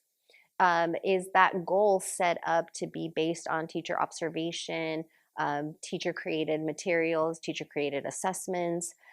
Is that goal written at 80% accuracy, 90% accuracy, 8 out of 10 trials, 4 out of 5 trials? As we look at what is true skill and demonstration of skill and that goal, again, verifying, was that goal written to be linguistically appropriate? Was that goal written in alignment with Common Core state standards based on that student's grade level? Grade level. Every student with a disability, again, requiring access to grade level Common Core state standards. So that we look then at curriculum-based assessments. What does that report card look like? Is there a misalignment between the report card and what we're saying on our progress on goals and objectives? Did we say student is making ample progress on goals, 80% accuracy on that scale, but in that same content area, the student's failing the course? Why the disconnect? Those would be, again, deeper conversations and observations to be had, especially if we're potentially considering exit from special education. Anecdotal data, input from parent, guardian, again, very important. So I circle back to disability versus language difference. This particular resource, we share it often in sessions, and we have activities related to it. Maybe this is resonating with you right now as you're in this particular session. Perhaps it's caused you to stop and pause and truly think about this intersectionality between disability and language difference. This is a particular tool that you might decide to use and take back to your respective school site with your communities of practice, maybe your IEP teams, again, to include your EL specialist as a necessary member. There's a link there to a jigsaw activity as you might want to further explore. And it's a starting point. It's not exhaustive, but it helps teams step back a bit and consider, what are the data points that we're using? Are we using true data and informed decision-making processes throughout? And this particular tool, from pre-referral to referral to assessment to now potential exit assessment, triennial assessment, it has helped many in having these conversations. If perhaps this is new to you, or it has just sparked deeper interest regarding second language acquisition skills and what it looks like and how to further support our students. So I share that with you as, again, you consider all of the data that you're looking at, and making this very hard decision, something we don't take very lightly when we consider potential exit from special education. So prior to the final exit of a student from special education, the IEP team may consider providing more consultative services than direct services. So I kind of alluded to this a little bit ago as I mentioned that perhaps the team comes together and realizes, yes, the student's making progress. Yes, the student is showing greater levels of independence toward grade level standards amongst their non-disabled peers. And we're going to perhaps remove some of the support so that the student continues to show success, but is not just left completely without service. And many IEP teams decide to do that. They decide to say, student's very successful. We want to monitor the progress. We want to ensure continued success and remove some of the accommodations, remove some of those supports, maybe even removing some of the designated supports. Perhaps some of those direct services, the service minutes, the duration, frequency, or intensity of that service that's currently listed on the services page of the IEP might be lessened. Perhaps that service that was monthly turns to quarterly. That service that was weekly turns to monthly, turns to yearly. Whatever that looks like, again, we're making those decisions based on the data that we have given the individual student. As we, again, are very careful, because in special education, we know the services, we know the supports, and coming back to that multidisciplinary team is so important. Because what we also know is that we want parents to be fully informed. Parents and guardians need to be fully informed anytime we make a change to the IEP. They must have full informed consent to, again, remove. Even if we're peeling back certain services, we're not even exiting completely, we're just removing services, changing the placement. Again, whether it's in our eyes good or bad, we need to fully inform the family why we're making these decisions and that they're included in this decision-making process. That we're very clear that when it comes to this topic today, it's about the disability and ensuring that they're fully informed that the student will continue to retain EL supports. Designated and integrated ELD, comprehensive ELD remains, no matter what. But at this time, we're focused on the needs as it results from the disability and where we've seen progress and where we've seen greater levels of independence, for which then you're removing certain supports or reducing certain supports, or moving fully from removing that support and transitioning into more of a consultative service and what that will actually look like for the student and for how long. That's important to note also. Is this conversation for the next 6 months, for which then we'll have an amendment IEP? Is this for 1 year, where then we consult with the general education teacher to say, or the case manager and the family, of course, to say, at any point in time, we can schedule an amendment. We don't have to wait till that annual IEP. We can schedule an amendment IEP at any time there's concerns, that there are questions, that we need to put back supports as much as we might want to pull away supports. So that amendment to the IEP, that is a process that you may engage in many times before you actually consider an exit from special education. So the same is true. A parent potentially may not consent. And as I mentioned earlier, in California, we are a consent state.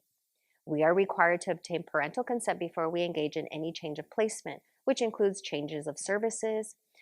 Even if we think it's the most wonderful thing, which it is, for students to have opportunities in the least restrictive environment. So in general education, 100% of the time, in general education, from 80% to now 90%, again, we're making those successive steps.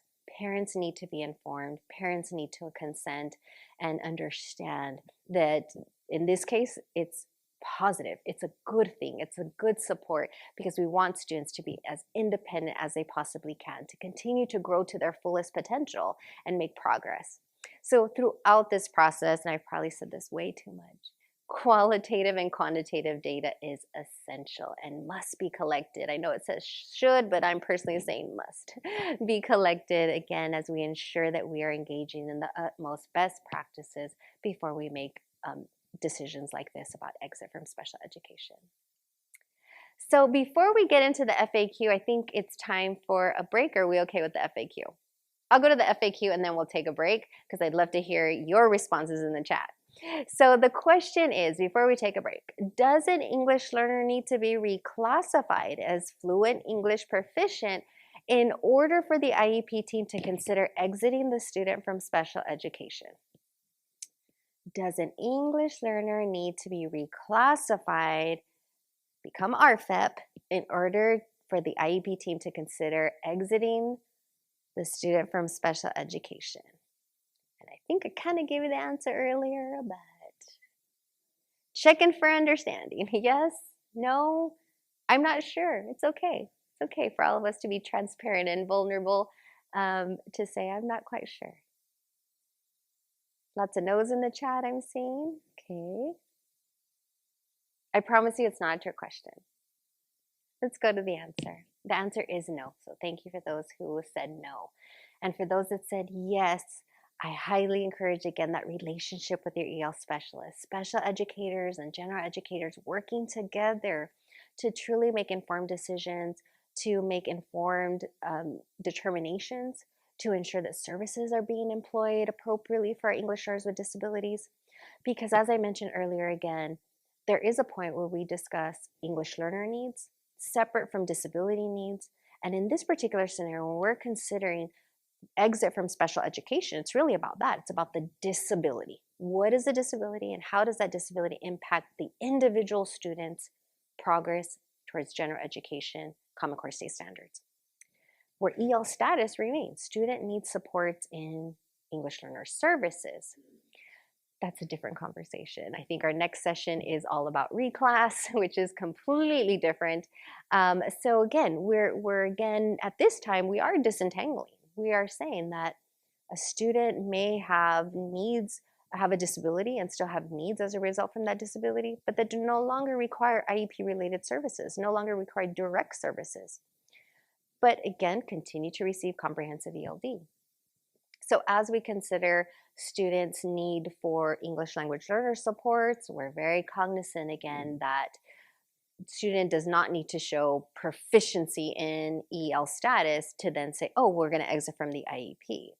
No, we have to identify and ensure that we're following the mandates and the requirements, state and federal, under IDEA, to ensure that if we're making a decision about pulling away from the IEP, exiting the student as a student with a disability, that we have very deep conversations about that, and ensure that we're making decisions that are based on the student's needs, supportive needs, and that if we're ready to make that positive leap because the student's showing positive progress, then we can do so, but fully informed, data-driven. So with that, let's go ahead and give you another 5-minute break. I know Zoom fatigue is real. 5 minutes, and then we'll get right back started and continue to move forward. Thank you. Okay. Welcome back from your break. I hope you had an opportunity to take a quick break so we can continue. We're at the halfway point at this point of our session. And just to reiterate, again, for our students who are English learners with disabilities, they retain comprehensive ELD. From the moment they became identified as an English learner with a disability, they continue to receive English learner supports. So English learner students, again, comprehensive ELD is their core. Integrated ELD, where ELD standards are utilized as focal together with the Common Core state standards, designated ELD, where ELD standards are at the forefront of everything that's done in that particular session, protected time. Again, if you've been to our sessions, if you want to delve deeper into instructional programming and services for English learners with disabilities, Chapter 6 and Chapter 7, that recording is also now on our website. If this is, again, an area where you're having some wonderings, and some of you may be thinking back to the students with disabilities. Who are your English learners? Earlier in the session, I had you reflect on who are English learners? What is the disability category of our English learners who are English learners with disabilities? What are the impacts of that disability? What does the IEP say in relation to where designated ELD will be provided? We would hope and anticipated that that's occurring in the least restrictive environment, where students are receiving designated ELD services amongst their like peers who are also at that same level of English language acquisition skills and EL status. And there are some students, because of extensive support needs, where they will receive designated ELD within the special education environment. That again is an IEP team decision that is made through that process. So I would like you to reflect, how does your current multidisciplinary team, your teams, how do they currently address the needs of dually identified students in and through the IEP process? Have they sharpened their lens regarding English language proficiency, disability category, and the needs as a result from the disability? Are our current IEP teams fully informed of the needs of students when it comes to EL status and disability category? That might be a question that you then pose to maybe your special education director, maybe you're an EL specialist, and this is now giving you the opportunity to say, I'm going to call our SELPA director, our special education county office director, our special education district director. Let's have a conversation. What does this really look like? What does it look like at the school site where our staff directly impacts, serves, and supports students? Who is on your multidisciplinary team? Who's missing from your multidisciplinary team? So things to reflect on, consider. What is your practice? What are some unwritten practices? Now that we know best practice, does our practice align? Do we feel reassurance? Many of you are saying, yes, I'm here today and I'm participating as an EL specialist because I want to fully understand my role in this process of the IEP team development because I have been engaging with them. And then likewise, special educators, I want to fully ensure that I'm improving outcomes for students with disabilities and ensuring that I fully understand English learners with disabilities. So with that, we come to the IEP. Back to the IEP. For all students with disabilities, these decisions again are made through the IEP process. This assessment process, again, as deep and comprehensive, valid, and reliable, the IEP team does have 3 key decisions as part of the IEP decision-making process: language of instruction, use of accessibility tools, or use of an alternate assessment, and as I mentioned, how and where designated ELD instruction will be provided in the general education setting or the special education setting, and why. These are very important conversations that are part of every IEP for an English learner with a disability. If we haven't addressed these conversations, then we would be cautious again to say, is this an appropriate exit if we haven't truly and fully discussed accessibility tools in relation both to the needs as a result from the EL and results of the disability category.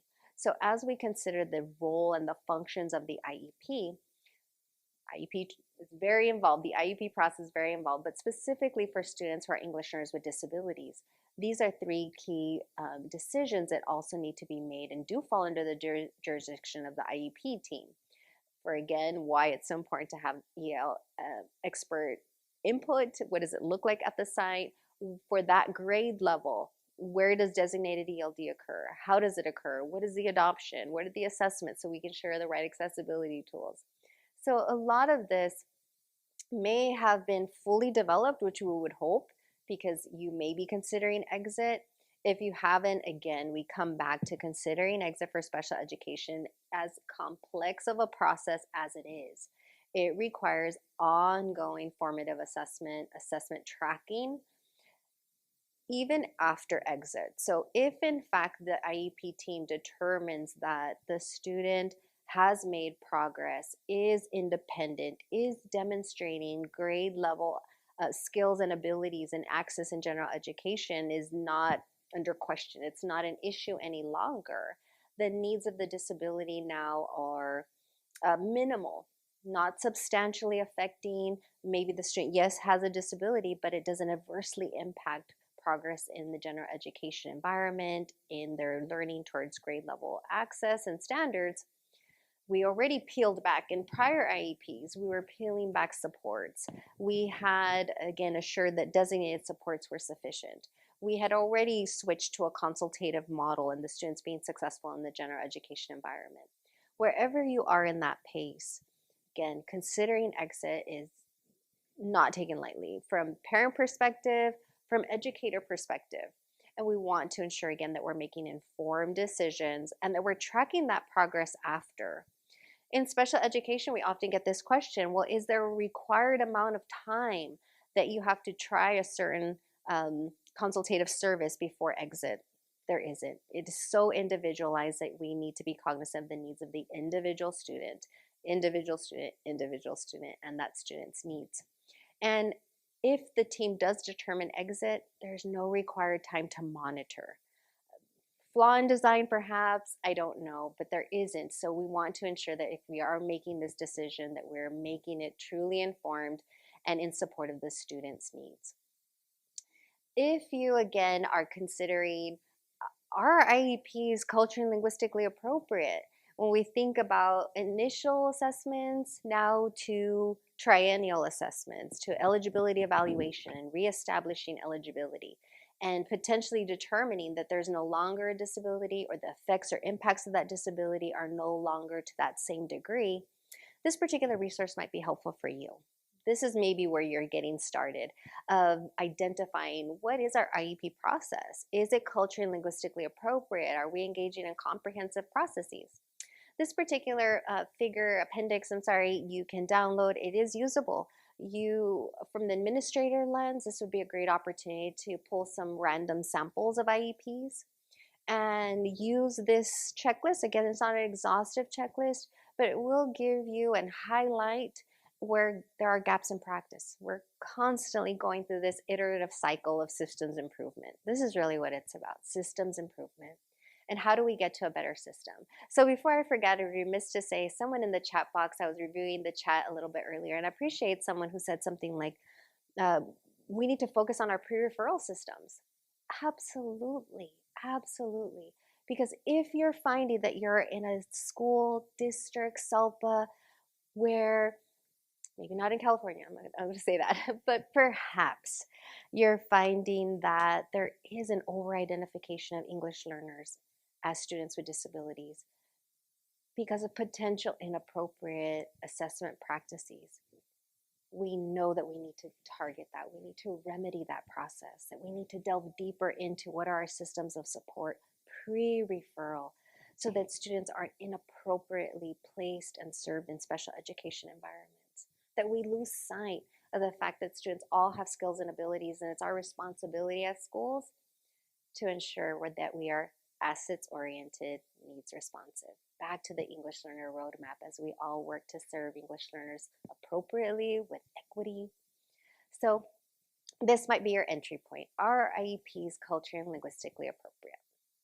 So data for decision making. So this has a lot of prongs to it, and it is really just a recap. So it is recommended that the IEP team review the students' English language proficiency data over the last 2 to 3 years, including data from the assessment on the LPAC, teacher evaluation, curriculum-based measures, parental opinions, student input, comparison of skills.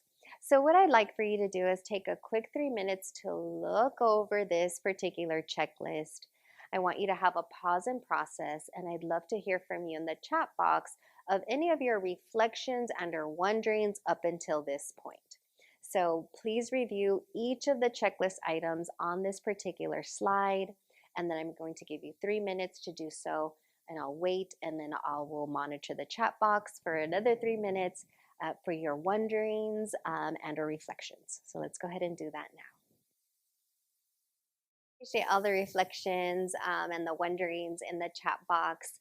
Some of the wonderings that I reflected on from some of the participants were questions about what if the student is labeled as an English learner, but then in discussing and building rapport with the student in actuality is comfortable with English. You're getting the feeling the student is proficient in English. It's very careful to make those assumptions that the student is proficient in English. Let's go back to those LPAC scores, at least as a starting point. Let's conduct those observations during designated ELD. Let's, again, have deeper conversations with the parent and family. Because what we also know as English learners is that the receptive skills are well developed, and the student may not actually utilize Spanish or their primary language, whatever that may be, but receptively, there's lots of understanding there. And the student is, in fact, an English learner and perhaps going through some steps that we don't see, right? We don't see on the surface, where the student is translating in their mind and giving you the information in English to meet your need as an adult. Does that meet the student's need? Does that bring that student comfort, skill? Does that student have experience given more academic language? In a social context, that student may sound very proficient in English, but when we then look at content standards and academic skills, is that the same? And that's why I bring back to these comparisons of English learners of like English learner status, English learners with disabilities of like EL and disability status. What does that look like in the classroom? What does it look like in assessment? Student input is very important. There was a question like, how do we get started with student input in this process? Students are very vocal many times and will tell you what works and what doesn't work.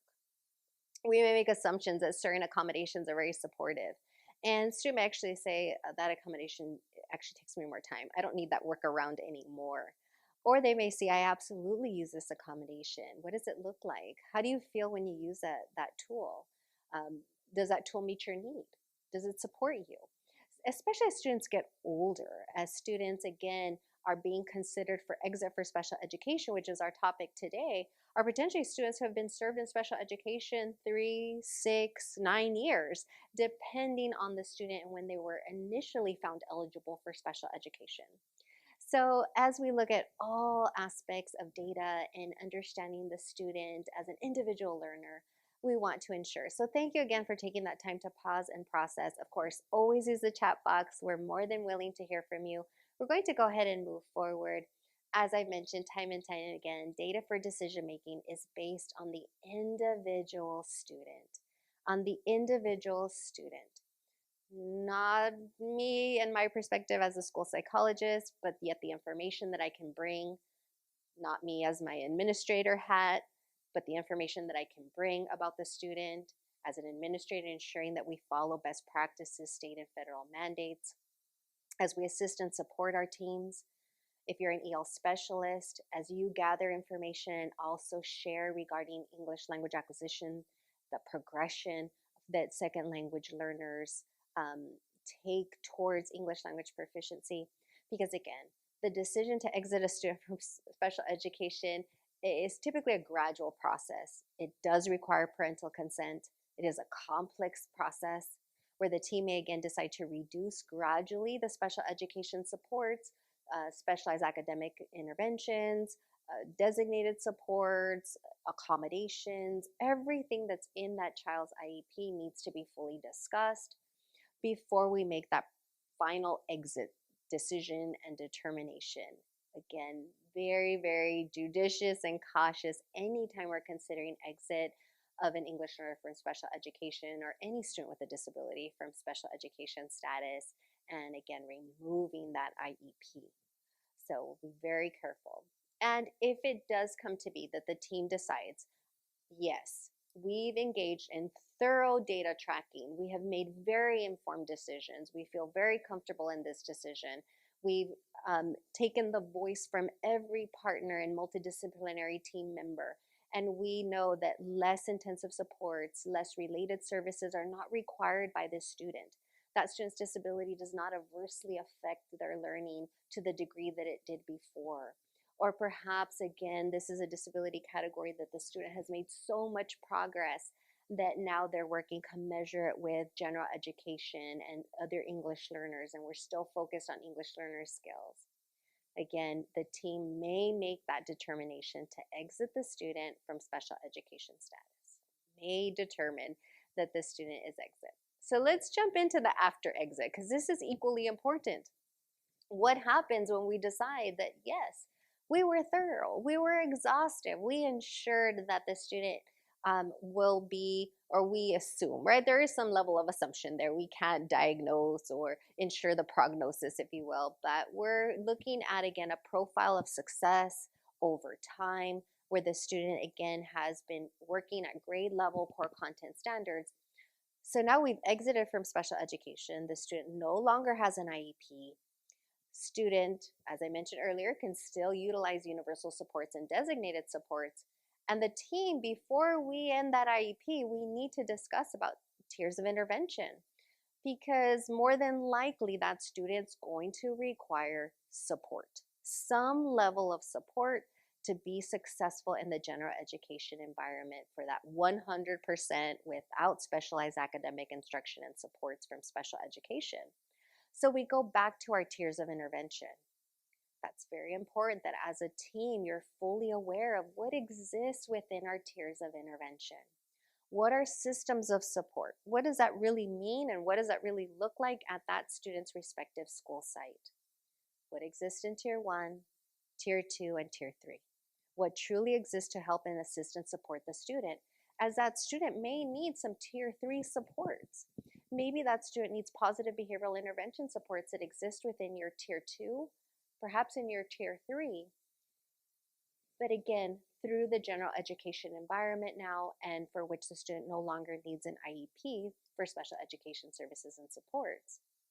So the more we know and understand about Tier 1, Tier 2, and Tier 3 services for all students and for our English learners specifically is important, because as we know already, comprehensive ELD is Tier 1, core instruction. Tier 1, comprehensive ELD, both integrated and designated, are part of an English learner's core. I've said that again, retaining that particular service. But perhaps the child does need targeted interventions for any of those 4 domains: listening, speaking, reading, and writing, through a Tier 2 support, through a Tier 3 support potentially. So we want to give you some time to explore some of our newest infographics, and thank you, Lupita. She put lots of hard work into these infographics because this is a question that you all had in the field. We love to hear your wonderings. It helps us further reflect on the tools and resources that we provide to you in the field that may be supportive of your practice, given your respective role. So we're going ahead and give you, I would like to say, at least 10 minutes for you to explore. These are 3 infographics that are new to our catalog of infographics: Tier 1 instruction, what it is; Tier 2, and this stems from the California Practitioner's Guide that in Chapter 7 and then back to Chapter 1 has some detailed figures regarding what is and what isn't Tier 2 intervention, what is and what isn't Tier 3 intervention, to assist you with this process. So maybe your entry point after having reflected is, we need to go back to our systems of support. What exists regarding our system? And again, thank you to the person that said, well, our pre-referral is so important, because it is. And maybe that's your starting point, is we need to go back and look at, if you're identifying that potentially your root cause, your gap in practice is to have fully informed teams at that pre-referral process, at that SST level, prior to referral for special education. These particular resources might be of assistance to you. And then again, if a student is exited, ensuring that all of those support systems are in place. So let's go ahead and give you 10 minutes to explore the infographics. They are in your Padlet, and then they've just been dropped into the chat. So take some time independently to review the Tier 1 infographic, the Tier 2 infographic, and the Tier 3 infographic. Thank you. All right. I think I promised you more time, but for the sake of time, our time always seems to escape me. Let's go ahead and restart. Continue to pause and process. We love to hear in the chat. Lupita is continuing to monitor be your moderator as you insert reflections and or wonderings. Again, this is how we grow. This is how we leverage our expertise, how we build in this collective commitment together to improve outcomes for English learners with disabilities, because we learn from each other. We absolutely do. And every time you add a reflection and a wondering, it helps us also to reflect on our own practice and ensuring that we're giving you the needed tools and information. As I mentioned earlier, these resources, Tier 1 through 3 intervention infographics, we hope are useful for you in the field, whether you're considering pre-referral, referral, your MTSS, all the way to then what happens after exit. We hope these are useful resources, and they truly came from questions that were sparked in the field of, what does Tier 2 look like, and how can I use supportive and targeted structures to ensure my English learners are making progress. So again, we love to hear your feedback in the chat box. So a section of this particular chapter is after exit, those students who are potentially eligible for a 504 plan. And this is a small group of students who have a disability, who continue to display a disability. However, the features, the symptoms, the impact of the disability has changed, for which the student no longer needs the supports that are provided through the IEP, but potentially needs some ongoing accommodations for which they are still eligible under a 504 plan. And this section can get pretty complicated, and I'll say that outright because I could give you a whole day's training on 504 plan and 504 planning in and of itself. So I'm going to give you just a very high level overview, as I have received questions from the field saying, well, we have English learners that need additional support. Can we write a 504 plan for them? Based on that simple question, my answer is no. Because if we go back to what is a student with a disability, being an English learner in and of itself is not a disability. Being an English learner, multilingual learner, being a bilingual student does not make me eligible for a 504 plan. That is not a disability. So I want to be clear every time. I don't want to muddy the waters in any way, shape, or form. In this respect, for this particular section, again, a few students who are students with a disability or regarded as having a disability who need additional supports but no longer need services under IDA, so no longer need those intensive supports, specialized academic instruction, and so forth, but do need continued supports to ensure access to accommodations. Then we would discuss the Section 504 plan, the appropriateness of that plan, and what accommodations would look like given that individual student's respective disability. Again, individualized, the 504 plan. So if you're new to 504 plans, you're wondering then who is eligible for a 504? Who is eligible to be protected under Section 504, which is a civil right? It is a civil right for students with disabilities to ensure they receive protections and supports. 504 encompasses from birth all the way to long into a healthy old age. So when we think of 504s, it's fully encompassing for all with disabilities. And these are the three prongs here. They have a physical or mental disability that substantially limits one or more major life activities. Physical impairment or mental impairment that substantially. So I want you to hold on to that word substantially for a little while because I'm going to come back to it. That it substantially limits one or more major life activities. And for our students, a major life activity is learning. I want to be very clear, it's learning. We have students with various health impairments, physical impairments, mental impairments, processing disorders, and disabilities for which then maybe, yes, an exit from IEP is appropriate, but a 504 will ensure, again, continued access and equity for that student. The student may have a record of such an impairment or be regarded, so I want to be clear, be regarded as having such an impairment, again, comes back to physical or mental impairment, whether it's on record, diagnosed, or regarded as having such, which again requires an assessment process, review of records, medical records, and information that's available, again, dependent on the disability that is true for that student. So again, individualized, and again, maybe physical or mental, and it substantially limits one or more major life activities. Does that mean that as educators, we require families to go out and get a medical diagnosis? Not necessarily. We have assessors, school psychologists, we have counselors, we have teams of experts that can conduct assessments and determine, is this are the symptoms regarded as and impacting learning to a substantial degree?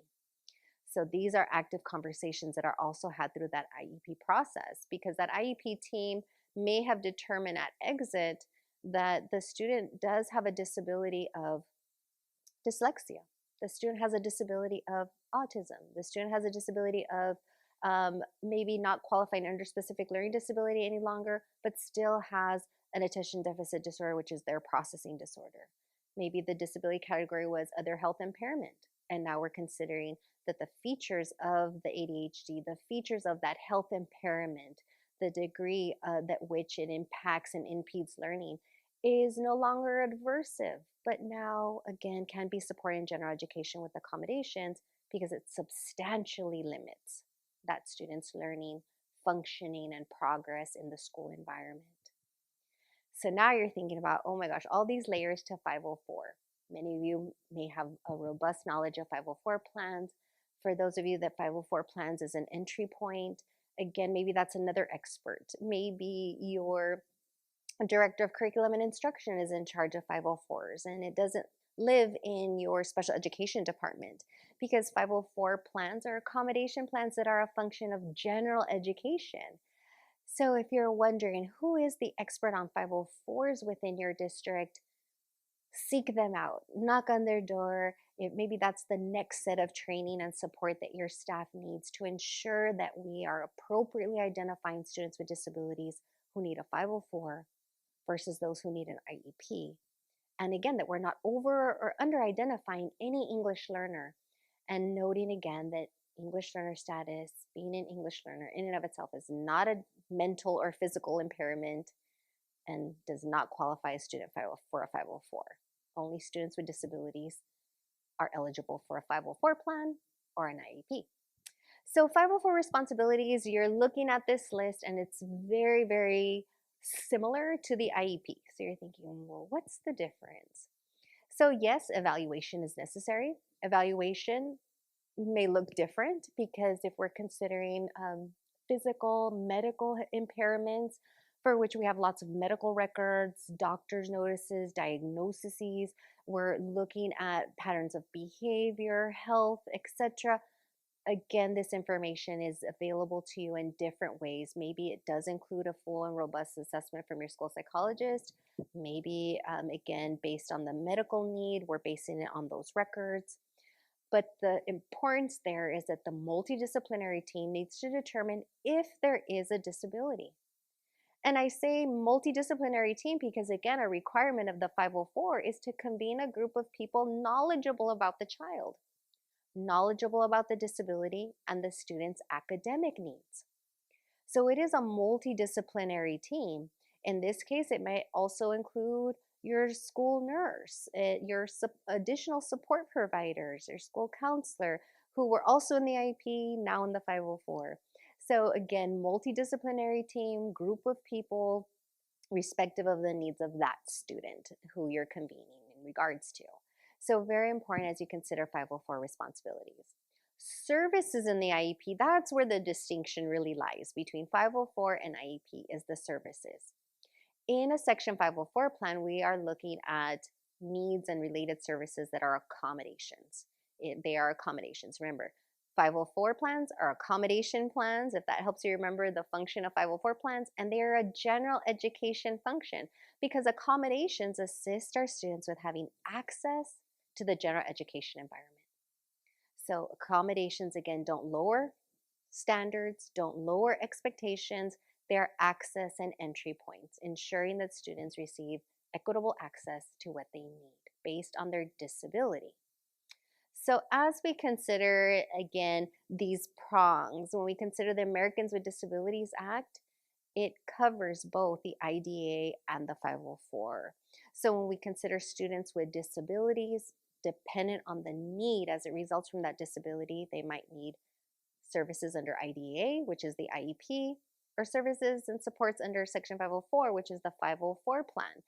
If you want to read more about these differences and these interrelationships between IDEA and Section 504, that is an active link on your slide.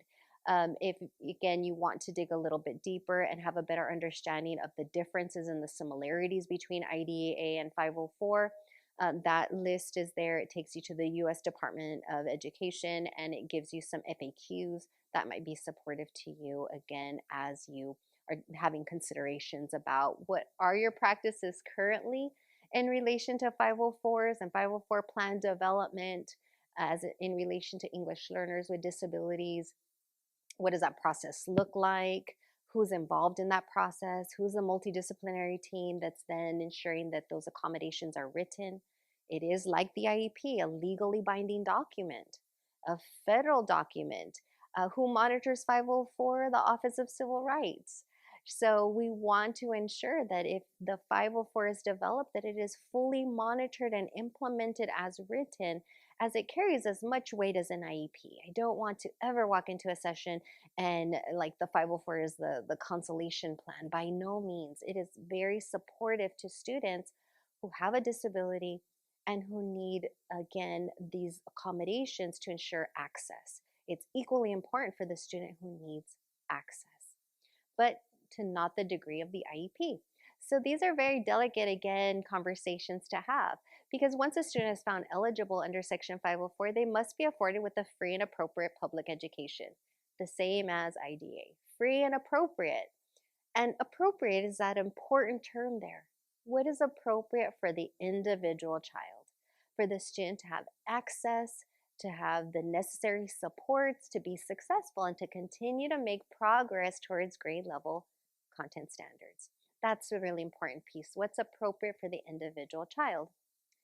So here's a little reference sheet. Maybe this is helpful to you because some of you are probably thinking, well, what is the difference again? This interrelationship can get a bit gray for many in the field, which is 504. And I said, hang on to that word substantial, because that really is the defining piece there. A Section 504 is due to substantial mental or physical impairments that limit one or more of the student's major life activities. Special accommodations are required for the student's programming and support. So again, substantial support, because that disability substantially affects or impedes, let's say in this case, their learning, their access to the general education environment, the school environment. So there you have a little footnote, examples of potential 504 conditions that might not be covered under an IEP. So maybe a medical condition where, again, there is substantial impact, but it doesn't impede, it doesn't adversely affect the student's progress in general education or towards general education content standards. So there you have, again, some examples: temporary conditions that are due to illness, accidents, and so forth. Attention deficit disorder, that's always a big question. And students, again, they have varying degrees of attention deficit disorder. The same is true for our students who have dyslexia listed in their IEP, which is a specific learning disability. But some students have, again, this phonological processing disorder, language disorders, or other related needs that, again, with accommodations, a student would be completely successful in the general education environment given the right intervention. So that takes us back to what lives in our tiers of interventions for these very targeted needs. But then you'll see on the other side of this particular slide is IDA, and I circled here aversely. Adversely, that's the big difference here. And you're probably thinking like, well, don't they mean the same? They absolutely do not mean the same. Substantially limiting versus aversely impeding. A student with a disability under IDA has a disabling condition that aversely keeps them away. It impedes them from that natural progression of progress towards grade level standards because that disability has such an impact on their learning, for which, again, they need specially designed individual education through the IEP process, specialized academic instruction, perhaps, again, additional services like speech and language, occupational therapy, educational physical therapy, again, dependent on the very needs of the student, behavioral supports that significantly impede. So again, as you think of these differences, have that in the back of your mind anytime that you're considering an exit. And should you get to that point of after exit, again, is the 504 appropriate? Does the student in fact have a disability? But now we've shifted. Progress, independence, students being successful, no longer aversely impedes, but they still have a disability that substantially affects their learning, for which we need to develop a 504 plan. It brings us back, how do we know? How do we know? And it is a hard question, and that's why it is so individualized. So comparisons of language difference versus disability, again, might be your starting point for this conversation to, again, confirm this is language acquisition. Let's rely on our English language program, our English language experts, our specialists, to talk about what is in our ELD adoption, what are our supports, how do we support, Is designated ELD consistent, time protected, access to ELD standards, all of those tier 1, and then targeted tier 2 and tier 3. And then again, if there is in fact a disability, we're making decisions based on the individual student. So if the student in fact still has a disability, again, because we're not saying through the exit process, that doesn't necessarily mean that this disability went away.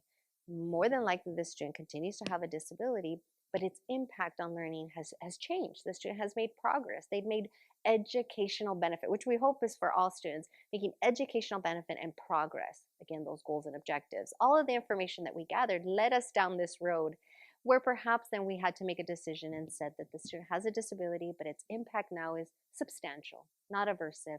Accommodations are necessary. We're going to develop that 504 plan. We're going to ensure all those accessibility tools that will exist in the classroom, in addition to during statewide assessments, both the LPAC and during the SBAC administration. Individual student-based decisions. So here is a cheat sheet, if you will. Perhaps you are an administrator, service provider, special educator, general educator in this session, and you're kind of stepping back from all of this information. This is just a tool of thinking, a note-taking chart that you might want to come back to at a later time.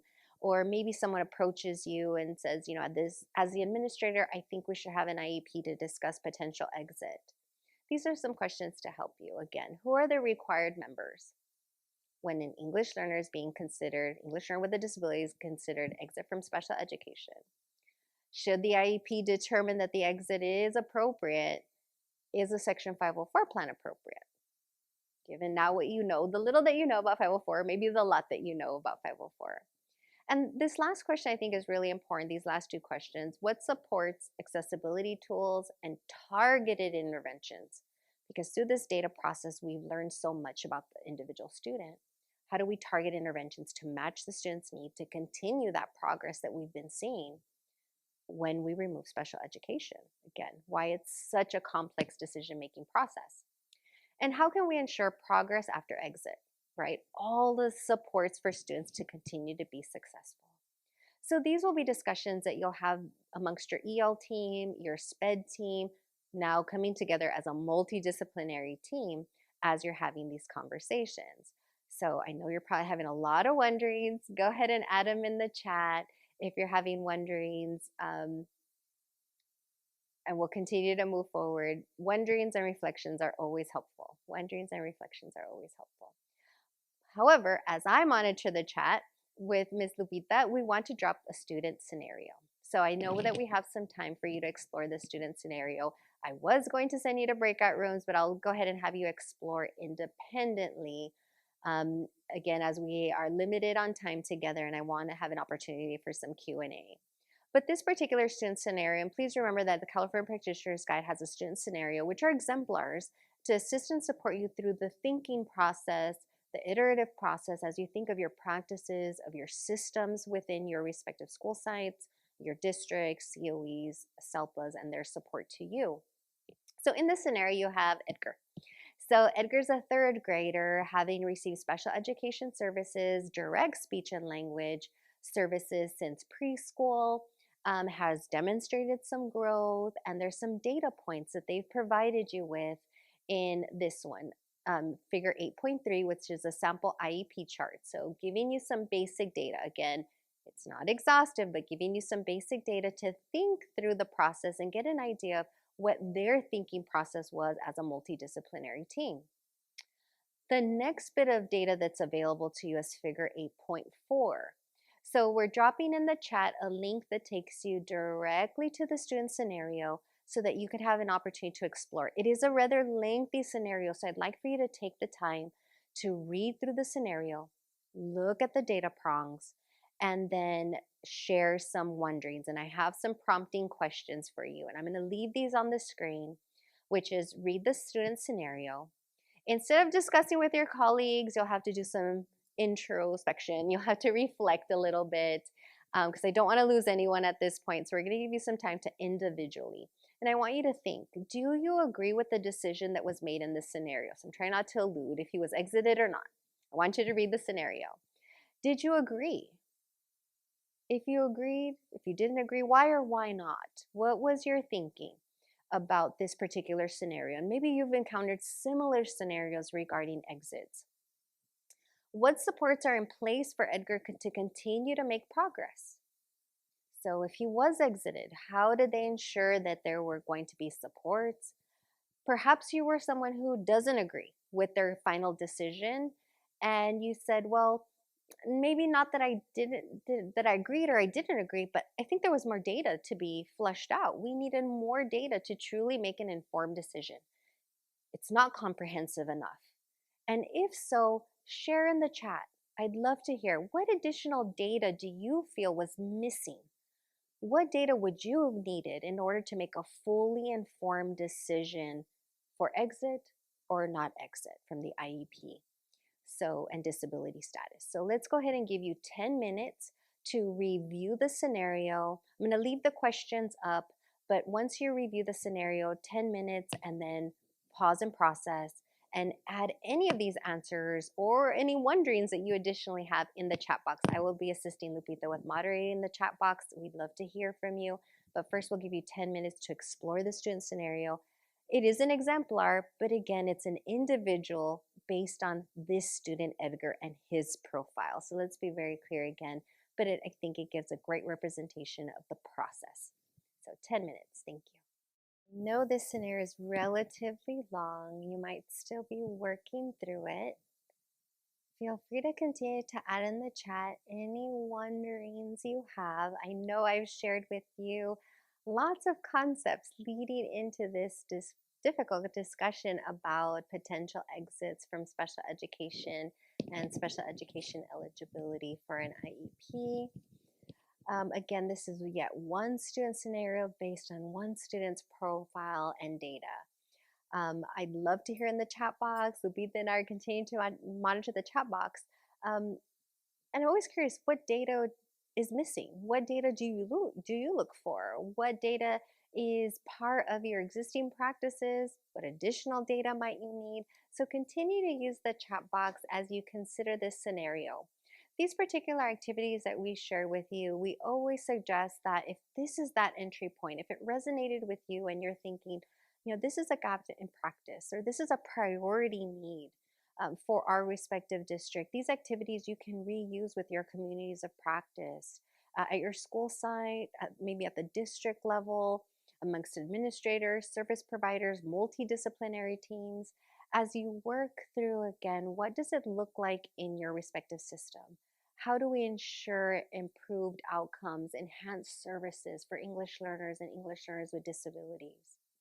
So students who are English learners with disabilities, again, needing supports in relation to English language learner status, and then again, as a result of the disability. So take some time to continue to add into the chat box. I know I also shared with you just kind of like this topic, 504s, and there it was in a box. And you might have additional questions about 504s. I know we don't often get the opportunity to discuss 504 and 504 plan development. Again, just a reminder, 504 accommodation plan. So that I think helps think through what is a 504 and the supports that are included in a 504. And yes, the student is a student with a disability. However, the impact of that disability is substantial, not aversive. So I think those are some really key clues to assist you in this decision-making process. And as you gather data, I think that also shapes how you look at data and determine what are the true impacts of that student's disability. Does it substantially affect or does it adversely impede their learning? So continue to share in the chat box. We are going to share with you a survey link. It's always important for us to get your feedback and again, share with us where we can continue to be supportive to you in the field.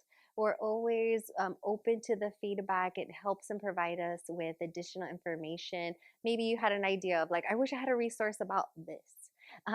Share that with us in the survey. It's a quick, maybe 2-minute at best survey because again, your feedback is really important to us. So Lupita will drop that link into the chat. Always know that you can visit our website, icoe.org/SELPA. The infographics that we've shared with you today, all of the figures and resources are downloadable and usable. If you visit our infographics page, maybe you took that route to access the tiers of support infographics. You probably noticed that there are additional chapter by chapter infographics, although I still owe you chapter 8 infographics specifically, but you have this slide deck. If this is, again, supportive tool for you, you can reuse any of these slides, any of the resources, any of the figures and appendices. Again, they are there to support you and your practice given your respective role as you engage with others in your region, in your district, in your SELPA, in your school sites. Email us if you have a technical question, technical assistance. Maybe you didn't feel fully comfortable using the chat, and that's okay too. Feel free to email us at improvingoutcomes_el_swd@icwe.org. The link is active via the slide that is found in your Padlet.